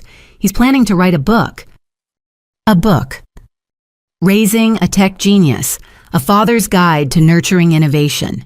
He's shopping it to publishers claiming insider knowledge of your childhood and development. The violation felt like ice in my veins. Not content with claiming credit for my success, he was now monetizing my story, selling fiction as memoir. There's more, Sarah continued reluctantly. Your mom started a blog, Diary of a Tech Mom. She's sharing memories of your childhood that... Polly, she's rewriting history, making herself the supportive parent who encouraged your dreams. I pulled up the blog with trembling fingers, post after post of pure fiction. How she'd bought me my first computer I'd saved for it myself. How she'd driven me to coding camps they'd refused to pay for them. How she'd celebrated when I dropped out to pursue my passion. She'd sobbed about reputation. The comments were worse. Hundreds of parents seeking advice on raising the next tech genius, praising Grace's wisdom and sacrifice. She'd found the audience she'd always craved, built on lies about a daughter she'd thrown away. You have to respond, Rosa insisted. This isn't just family drama anymore. They're building careers on your name. But I was done fighting for truth with people who preferred fiction. Instead, I called Jane Chen. I've been watching the situation, she said immediately. Want to make a statement? I want to make a donation. $5 million to dropout entrepreneur programs, specifically for those without family support. Call it the Making It Alone Foundation. That's a beautiful response. Can I quote you? Quote, this success isn't inherited or taught at dinner tables. It's built by those brave enough to believe in themselves when no one else will. This foundation is for every dreamer whose family couldn't see their vision, who had to choose between approval and ambition. You're not alone. The announcement hit the wire services that afternoon. By evening, it was trending above my father's false narratives. Donations poured in from other successful dropouts tech leaders who'd faced family rejection. We raised another $10 million in 48 hours. The best revenge, Ahmed observed, is massive success. But it wasn't revenge. It was reclamation. Taking back my story from those who'd rewrite it for profit. Building something real while they peddled fantasies. The magazine cover arrived at my door in a protective sleeve. There I stood against the Naples sunset code visible on my screen eyes, focused on a horizon my parents could never reach. The headline read, Self-Made, the Future of Tech Leadership. Self-made. No borrowed pride, no claimed credit, no family folklore. Just a woman who'd built an empire despite those who'd tried to keep her small. That night, I hosted a beach barbecue for my remote team members who'd flown in for a quarterly meetup. We toasted marshmallows and market valuations, shared stories of obstacles overcome. David talked about his parents' rejection. Rosa described her chosen family, each of us carrying scars from those who couldn't love us successful. To making it alone, we toasted as stars emerged. To making it together. I corrected looking at these brilliant people who'd believed in my vision when my blood relatives couldn't. My phone buzzed with a final insult. Dad's book had found a publisher, a small press specializing in inspirational family stories. But beneath the notification was something better. 3 dropout entrepreneurs had already received full funding from our foundation. Young dreamers who wouldn't have to choose between family and future. You know what the magazine should have said? Rosa mused, wine-warm and philosophical. What? The daughter who built an empire. Despite her parents, then used it to help others escape theirs. Too long for a headline, I laughed. Truth usually is, she replied. The waves agreed, washing away footprints in sand, like time washing away the power of old wounds. Somewhere my parents were selling stories about a daughter they'd never truly known. But here, under stars and possibility, the real story continued, written by the lowlife who'd risen higher than their love could reach. The video call invitation came through official channels my lawyer, forwarding what he called the most interesting meeting request of his career. 15 family members wanted a virtual intervention organized by Aunt Martha and Cousin Sarah. The subject line read, "Family Reconciliation Discussion." "You don't have to do this," Rosa advised, reviewing the attendee list. "These people watched you get thrown out and said nothing." But curiosity won. 3 months after the magazine cover after Dad's book flopped, spectacularly turns out, lying about easily verifiable facts doesn't sell after Mom's blog got exposed as fiction by tech journalists who actually fact-checked they wanted to talk. I logged in from my office, ocean calm behind me. The Brady Bunch grid of faces that appeared looked like a casting call for suburban guilt. Aunt Martha commanded the center square. My parents flanked her like reluctant prisoners. Cousins, uncles, and aunts filled the remaining boxes, their expressions ranging from curious to uncomfortable. "Thank you for joining us, Polly," Martha began formally. "We've called this meeting because the family needs closure." Closure. I kept my voice neutral. Interesting word choice. "Let's not pretend," Uncle Robert interjected, his mortgage broker pompousness intact. "We all know why we're here. Your parents made mistakes, but this public feuding needs to stop." "I haven't publicly feuded with anyone. I've built a company and stayed silent while they sold lies." "About that," Cousin Jessica leaned forward, her pediatrician instincts kicking in. "We've been comparing notes. The stories don't add up. Dad and Aunt Grace want to explain." The silence stretched until Mom cracked. "We were hurt. Polly succeeded without us, hid it from us, made us look like fools. So yes, we may have embellished our involvement." Embellished. I laughed sharp and bitter. "You claimed you taught me to code. You said you invested in my company. You wrote a book about raising me that's complete fiction." "The publisher's threatening to sue," Dad muttered the first words he'd spoken. "Apparently fact-checking matters." "Who would have thought?" "Don't be smart," he snapped, then caught himself. The family was watching, judging. "I mean, I was proud. Too proud to admit you'd done it without me." Martha produced a printed stack of papers. "We've been investigating. Polly, these anonymous business orders, $800,000 worth, that was you?" I nodded. "The mortgage help, the library donations, all you." Another nod. "While they called you a failure and a dropout," the word was lowlife, actually. The family's collective intake of breath was audible through computer speakers. Even those who'd known pieces hadn't grasped the full picture. "Show them," Sarah urged. "They need to see." I screen shared my financial records. Every payment highlighted, dated, annotated. The room went silent as the numbers told their story. Support given while being spurned. Salvation delivered while being demonized. "My God," Uncle Robert whispered. "You kept them afloat while they tried to destroy you." "I didn't try to destroy her," Mom protested. "I just wanted her to respect us, include us, need us." "You wanted to control her," Martha corrected coldly. "Don't sugarcoat it now, Grace." The floodgates opened. Cousins shared their own observations, how my empty chair at holidays came with cruel commentary, how Dad had pitched my failures as cautionary tales while cashing my checks, how Mom's prayer requests painted me as a prodigal daughter living in sin and rebellion. "We believed you," Cousin Brian said to my parents. "Thought Polly was struggling, too proud to ask for help. Meanwhile, she was building an empire and secretly saving your asses." Language. Mom huffed, but her heart wasn't in it. "We owe you an apology," Jessica said firmly. "All of us who stood by and let them trash you, who believed their version without questioning it." One by one, family members offered variations of regret, some genuine, others performative, but the gesture mattered. The truth was finally centered in our family narrative. Then Dad cleared his throat. I suppose I owe, that is to say, just say it, Frank, Martha commanded. His face worked through emotions like a slot machine before landing on something raw. I was wrong, dead wrong, about everything. You're not a lowlife, you're everything I wished I could be, and that terrified me.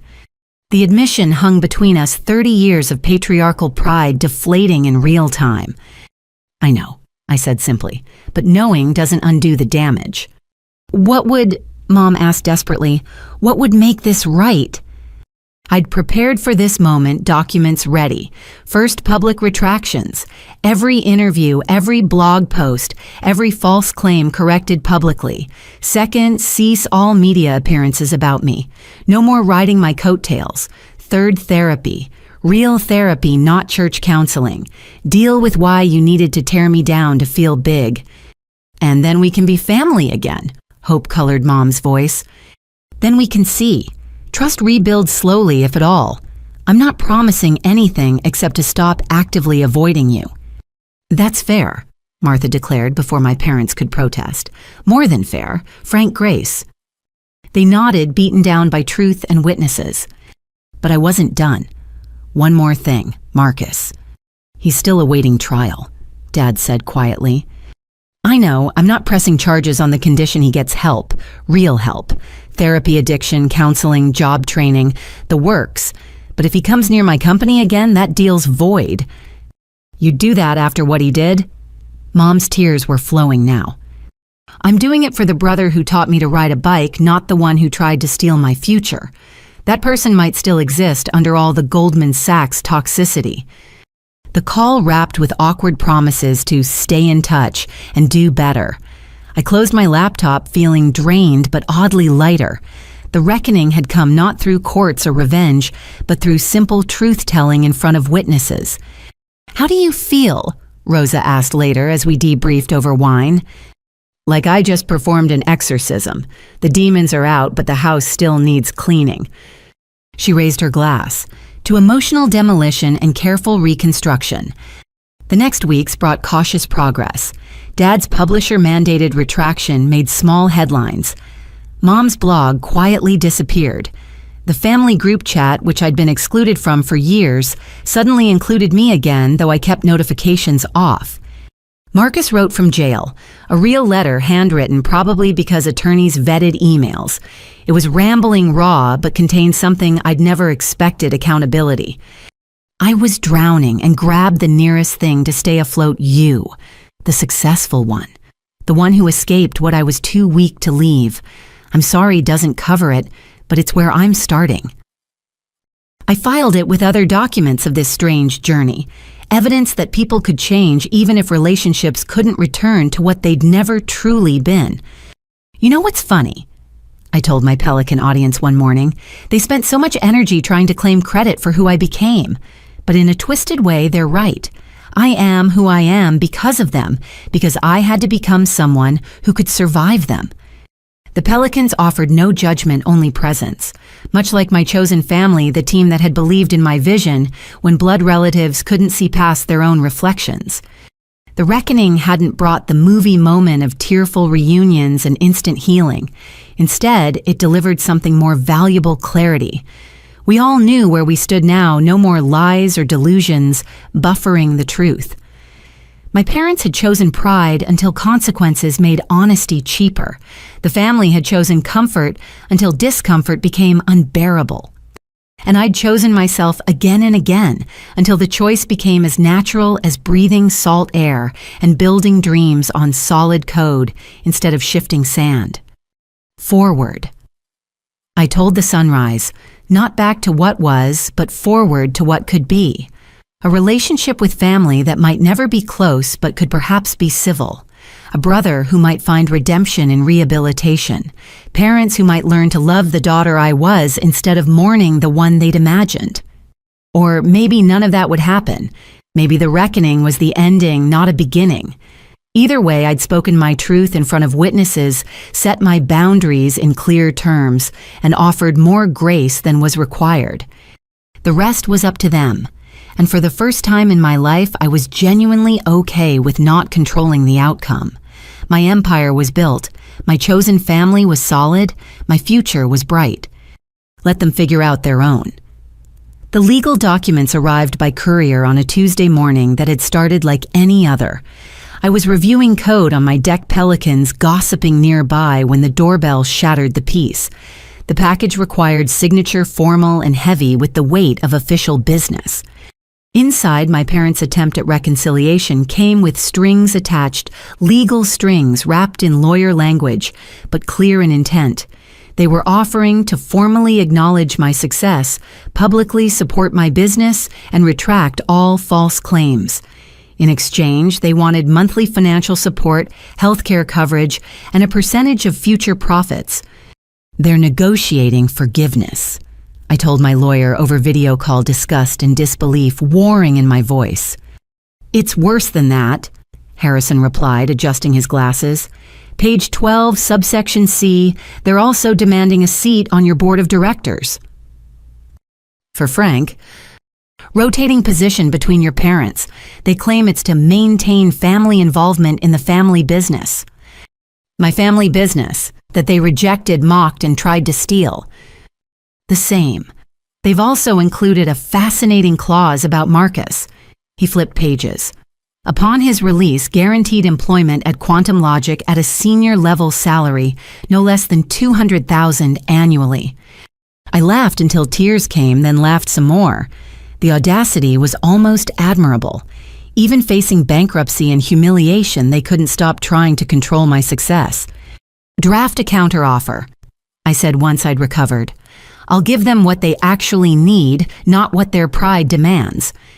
The counteroffer was simple.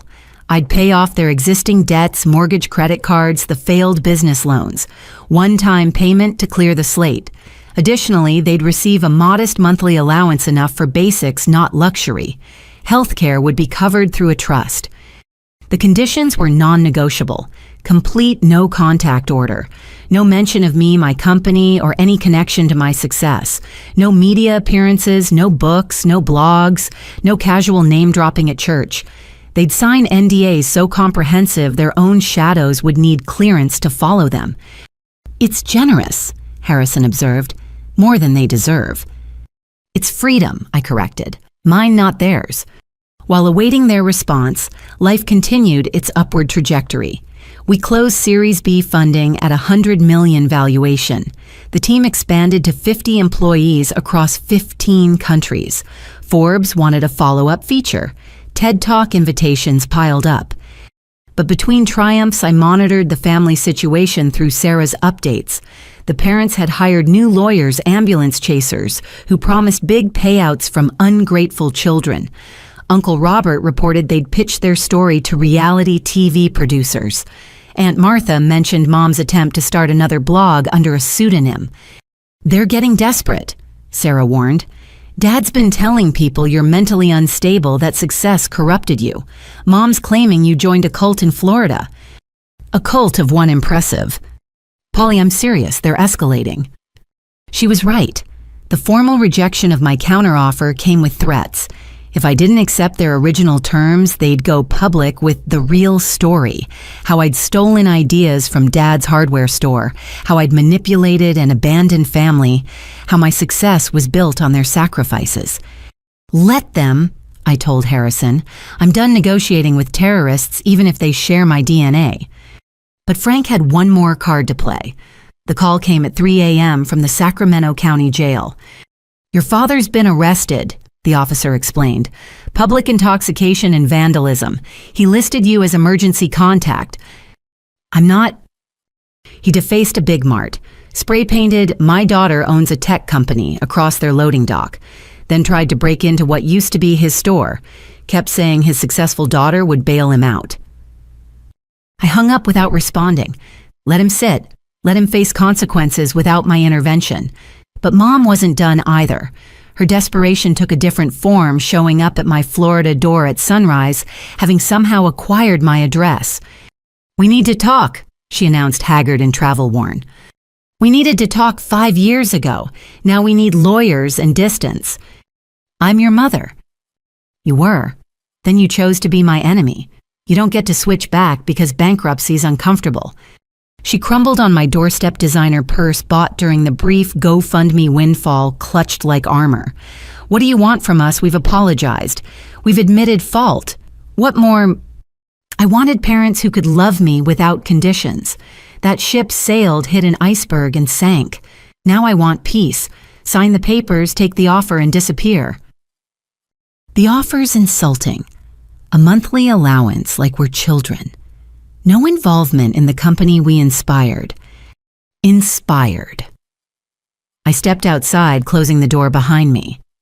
You know what you inspired. The determination to succeed despite you. The strength to build without approval. The wisdom to recognize that DNA doesn't equal loyalty.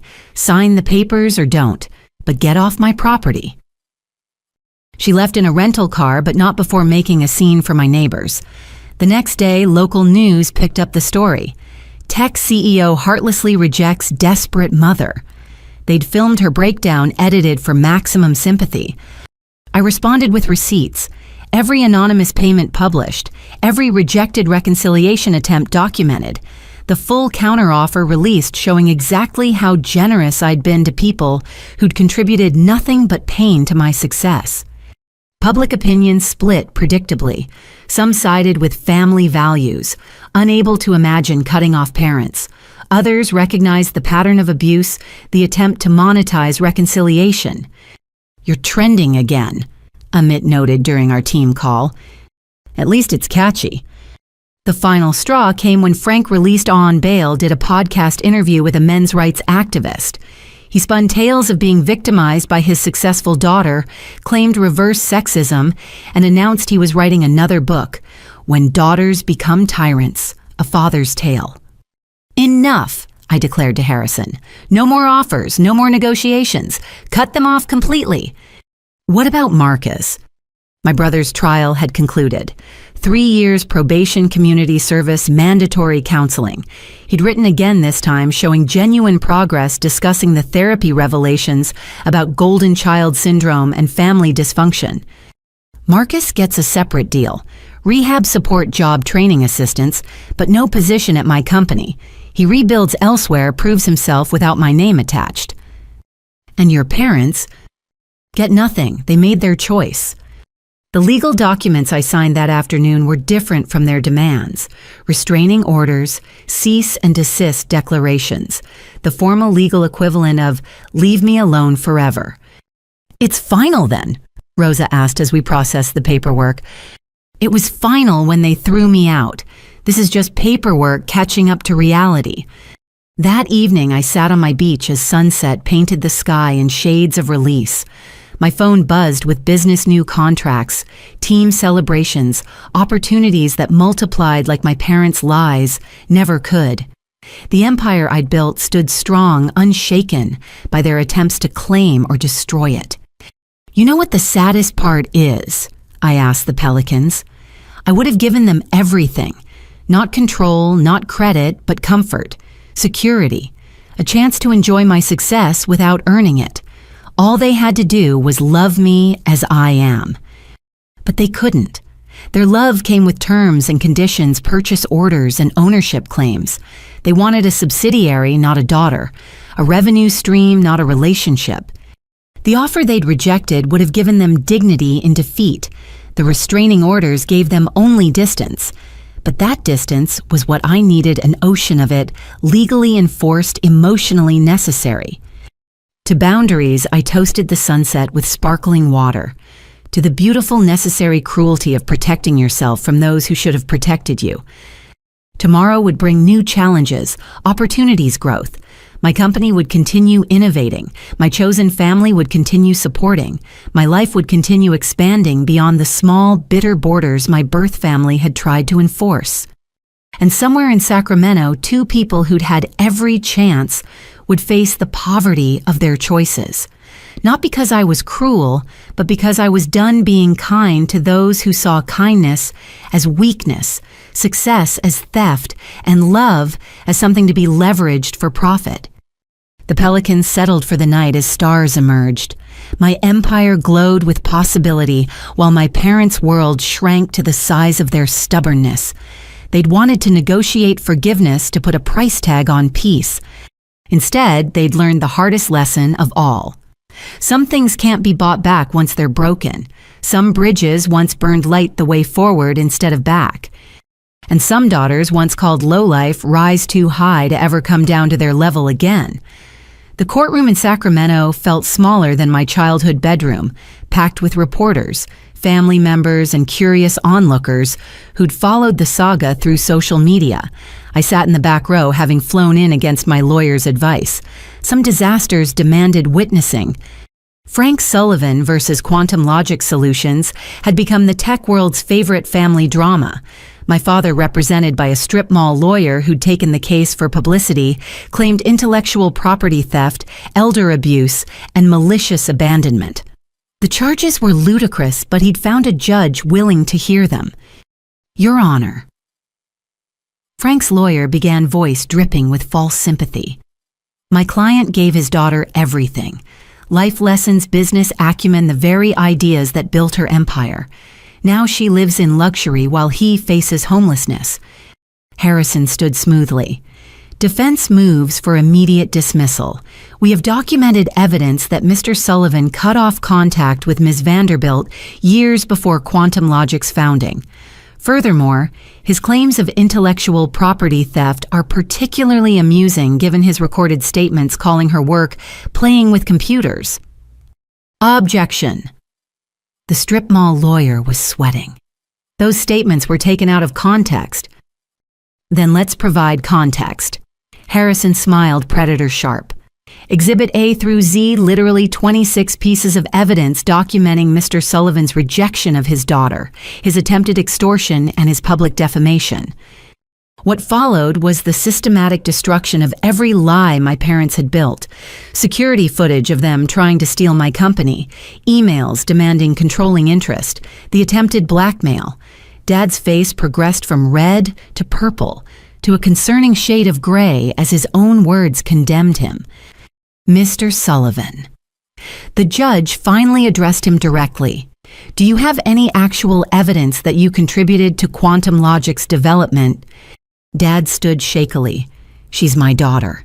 Everything she knows. That's not evidence, Mr. Sullivan. That's entitlement.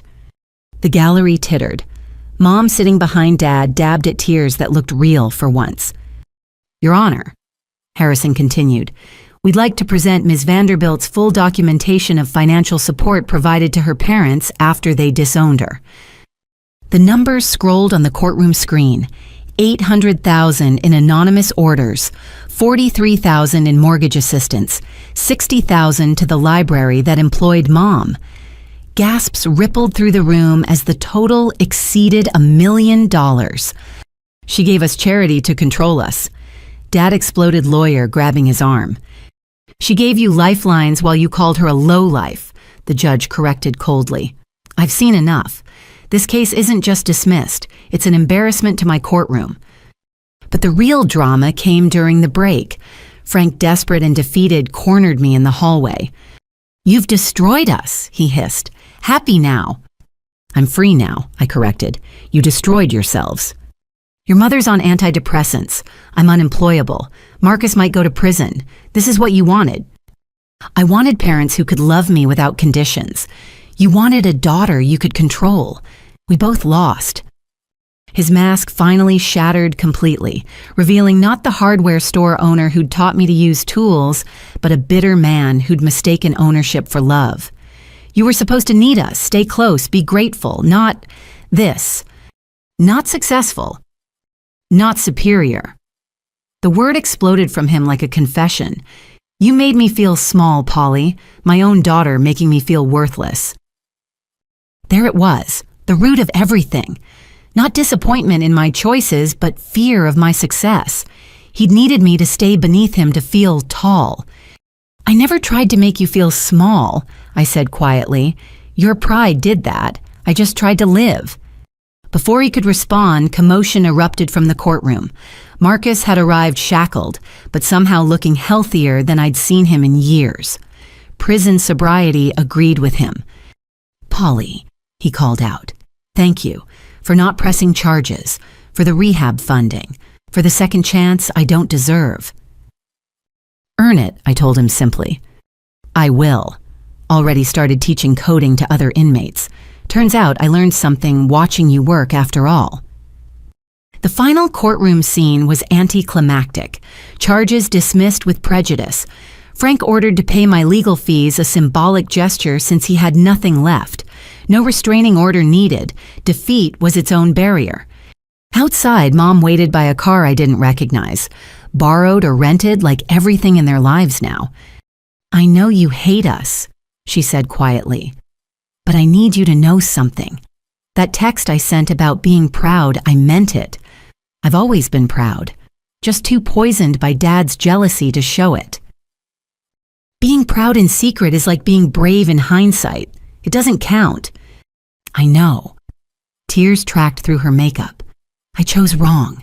Chose him over you. Chose reputation over relationship. And now I've lost both." "Yes," I agreed. "You have. Is there any way—" "No." The word was gentle but final. "We can't rebuild on a foundation of ashes. Take the memory of what we could have been and try to do better with whatever relationships you have left." I walked away, then leaving them on the courthouse steps. Harrison caught up briefcase swinging. "Feel like celebrating we just won everything. We won legally. Nobody wins when families implode." But there was one more scene to play. That evening, at a quiet restaurant in Sacramento, I met with the extended family members who'd attended the trial. Aunt Martha, Uncle Robert cousins, who'd watched the whole sad spectacle. "We failed you," Martha said simply. "Watched them poison every holiday with lies about you and said nothing. Chose comfort over truth. Water under burned bridges," I told them. "What matters is what happens next." "We'd like to stay in touch," Cousin Sarah ventured. "Not asking for anything, just family who actually acts like family." I considered it.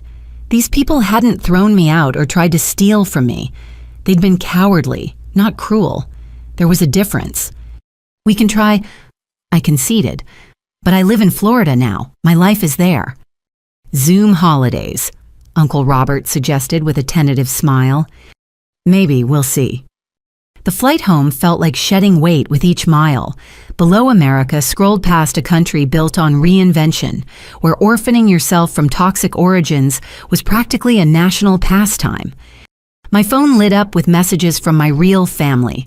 Rosa reporting 3 new client contracts, Amit celebrating a breakthrough in the code, David sending pictures of the team dinner I was missing. People who'd chosen me, supported me, believed in me when DNA had failed. "How did it go?" Rosa asked when I called from the airport. "They lost everything, including the delusion they had any claim to my success." "And how do you feel?" I considered the question as planes took off around me, each carrying people toward or away from their own complications. Like I finally closed a chapter I've been trying to edit for 5 years. It didn't end happy, but it ended clear.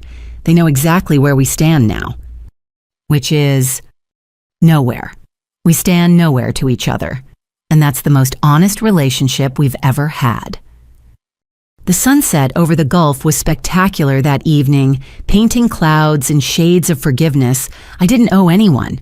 I sat on my deck laptop, opened a code that made sense in ways family never had, building features for companies that valued innovation over bloodlines. "You know what's funny?" I told my Pelican audience the next morning. "They spent so much energy trying to claim credit for my success. But in the end, the greatest credit they can take is that I succeeded despite them. That's their real contribution, being obstacles that taught me to climb." An email notification caught my attention. Marcus from a prison computer lab. "Passed my first coding certification. It's nothing compared to what you build, but it's mine. Earned honest. Thanks for showing me that was possible." I smiled, forwarding it to the rehab program coordinator.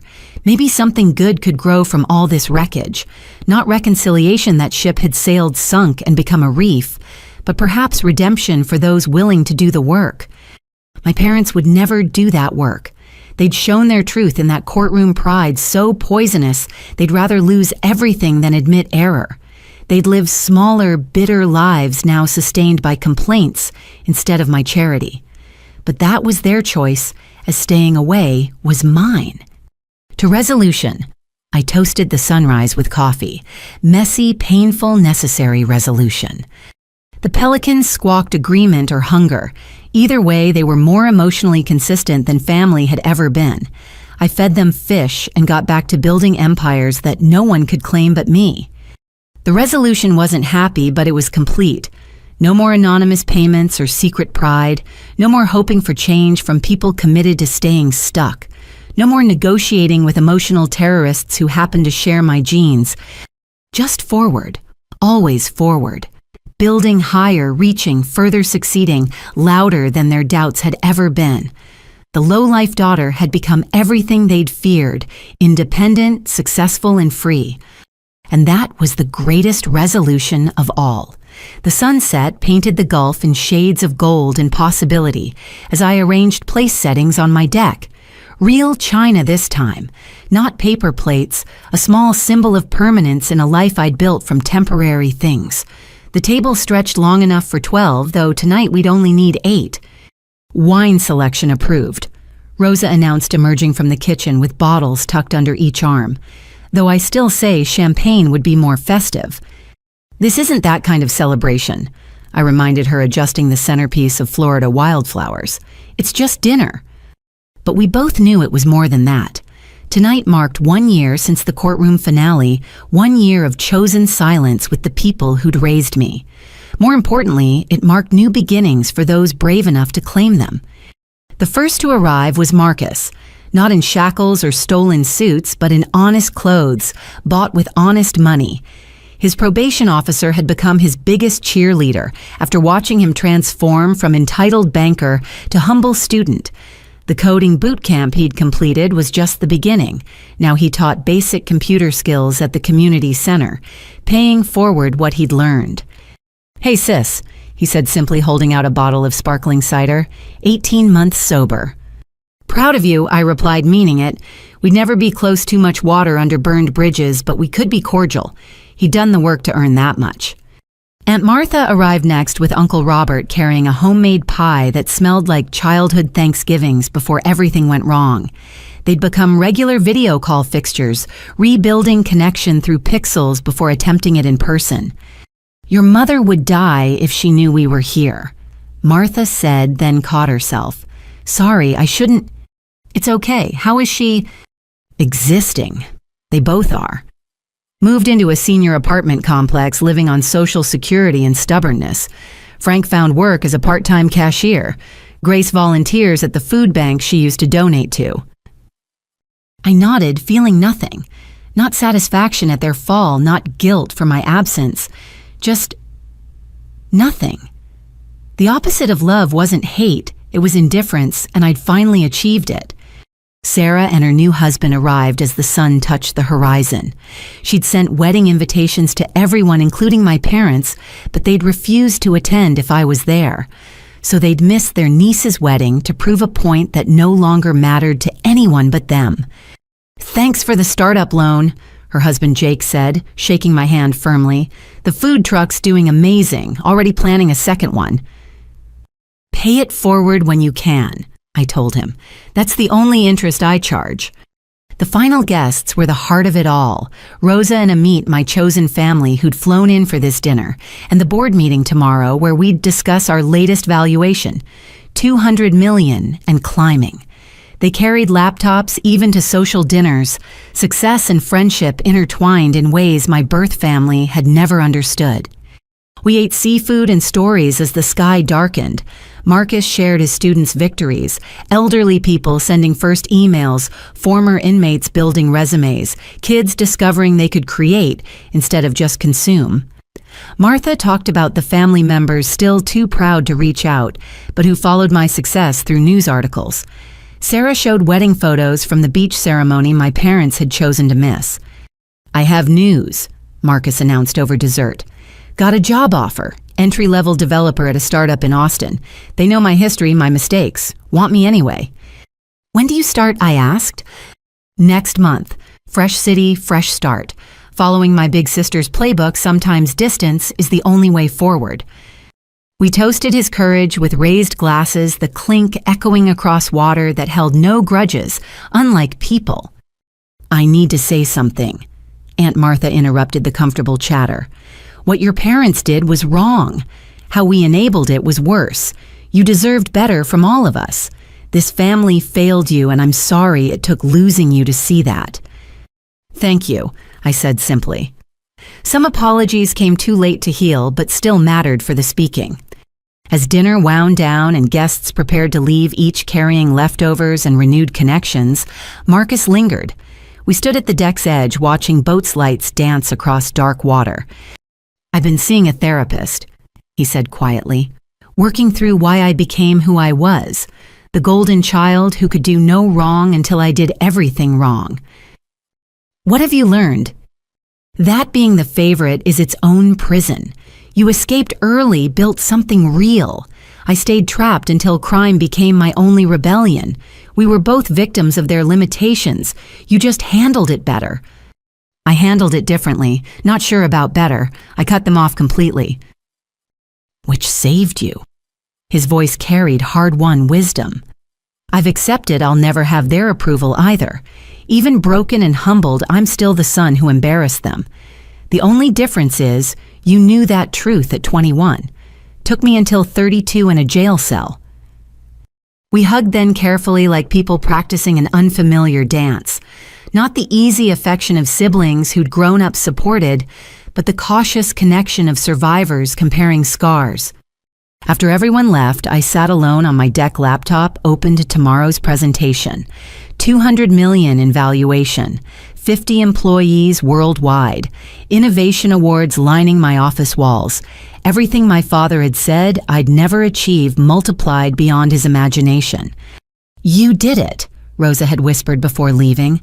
"Built a life so good they can't touch it." But that wasn't quite right. They could still touch it. Their absence was its own presence, a family-shaped hole nothing could fill. The difference was I'd learned to build around that absence instead of into it. Like a tree growing around a fence, incorporating damage into design. My phone buzzed with a notification. An unknown Sacramento number I almost ignored, then recognized the area code of the senior complex Martha had mentioned. I let it ring through to voicemail, then listened to my mother's tearful message. "I know you won't answer. I know we ruined everything. I watch the news. See your success. And I'm so proud, Polly. So proud and so sorry. Your father's too stubborn to admit it, but he reads every article, saves every mention. We failed you, baby. We failed you and we know it, and we're sorry. I love you. I've always loved you. I just loved wrong." I deleted the message, but not before saving it to a folder labeled Evidence of Growth. Not theirs, they'd stay stuck forever choosing pride over peace. Mine. Evidence that I could hear her pain without needing to fix it, could acknowledge her love without accepting its conditions. Tomorrow would bring new challenges, the board meeting about international expansion, 3 acquisition offers to review, a speaking engagement at Stanford returning triumphant to the place I'd left in seeming defeat. But tonight was for gentler victories, a brother choosing sobriety, an aunt choosing truth, a family rebuilt from volunteers instead of conscripts. I opened my laptop and began typing. To those wondering if success is worth losing family over, you're asking the wrong question. The question is whether staying small is worth keeping people who only love you limited. The answer, learned through pain, but earned through persistence, is no. Build your life so big that those who rejected you become footnotes in your success story, not chapters. Choose family who choose you back. And remember, sometimes the greatest gift your birth family can give you is the freedom to find your real one.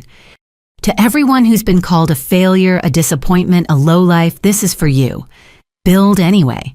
Dream anyway. Succeed anyway. Not to prove them wrong, but to prove yourself right. The view from the top is worth every relationship that couldn't survive your climb. And if you're reading this wondering whether to reach out to that family member you rejected, ask yourself, do you love who they are or who you wanted them to be? Can you celebrate their success without claiming credit? Can you apologize without expecting access? If not, your silence is kindness. Let them flourish in the freedom of your absence. The tech industry taught me to iterate, pivot, and scale, but family taught me to survive, rebuild, and thrive. Both lessons were necessary. Only one was given with love. Thank you for following this journey. For those asking what's next, Quantum Logic is launching a scholarship program for family-rejected entrepreneurs. Because success shouldn't require approval, and dreams shouldn't depend on DNA. Like this post, if you've ever been called too ambitious. Comment with your own story of building despite doubters. Subscribe to follow our international expansion. And share this with anyone who needs to hear that family isn't about blood. It's about who shows up when you're building something from nothing. Remember, you're not obligated to stay small to make others comfortable. You're not required to dim your light because it blinds those who chose darkness. And you're definitely not a lowlife for choosing growth over groupthink. From my beach house office, where pelicans judge me less than parents did, this is Polly Vanderbilt, CEO of Quantum Logic Solutions, former family disappointment, current builder of empires. Thanks for believing in the journey. The best is yet to come. I hit publish, watching the post go live to millions who'd followed this strange saga of success and severance. Within minutes, comments flooded in stories of other builders who'd chosen dreams over dysfunction, who'd learned that sometimes loving yourself means letting go of those who can only love you broken. The moon rose over calm waters as my chosen family texted goodnights, and my birth family lived with choices they'd made in anger. Between those two realities, I'd built a third success that needed no one's permission, peace that required no one's approval, and a future bright enough to blind those who'd tried to keep me in the dark. To new beginnings, I toasted the stars with herbal tea. To the families we choose and the empires we build. To every lowlife who rises higher than high lives ever dared to dream. The notification counter climbed past 10,000 likes, 20,050. Each one a person who understood that sometimes the only way to honor where you come from is to go somewhere better. Who knew that DNA was just letters, not destiny? Who'd learned that the greatest revenge isn't proving them wrong, it's proving yourself right, then moving on to prove something else entirely. My empire glowed with possibility. My chosen family grew with every connection. My peace deepened with every sunrise that didn't require their approval to be beautiful. And somewhere in Sacramento, two people who'd had every chance were learning the hardest lesson of all. When you tell a dreamer they're nothing but a lowlife, sometimes they'll believe you just long enough to build a life too elevated for you to ever reach again. But that wasn't my story anymore. My story was tomorrow's board meeting and next week's expansion and next year's innovations. My story was every entrepreneur I'd fund who'd been told they weren't enough. My story was proving that families are built on choice, not chromosomes, and that the best beginnings often require the hardest endings. From my deck overlooking endless ocean, I closed my laptop and breathed salt air that tasted like freedom. The pelicans had long since gone to roost, but I stayed up watching stars that didn't care about my parents' opinions, waves that wouldn't stop for anyone's approval. Tomorrow would bring new challenges and greater successes. But tonight I sat with the quiet victory of surviving those who should have supported me, of building higher than their love could reach, of becoming everything they'd feared and more than they'd ever imagined. The lowlife had risen. The empire was built. The future stretched ahead, unlimited by their limitations, undefined by their definitions. And that was the greatest success of all.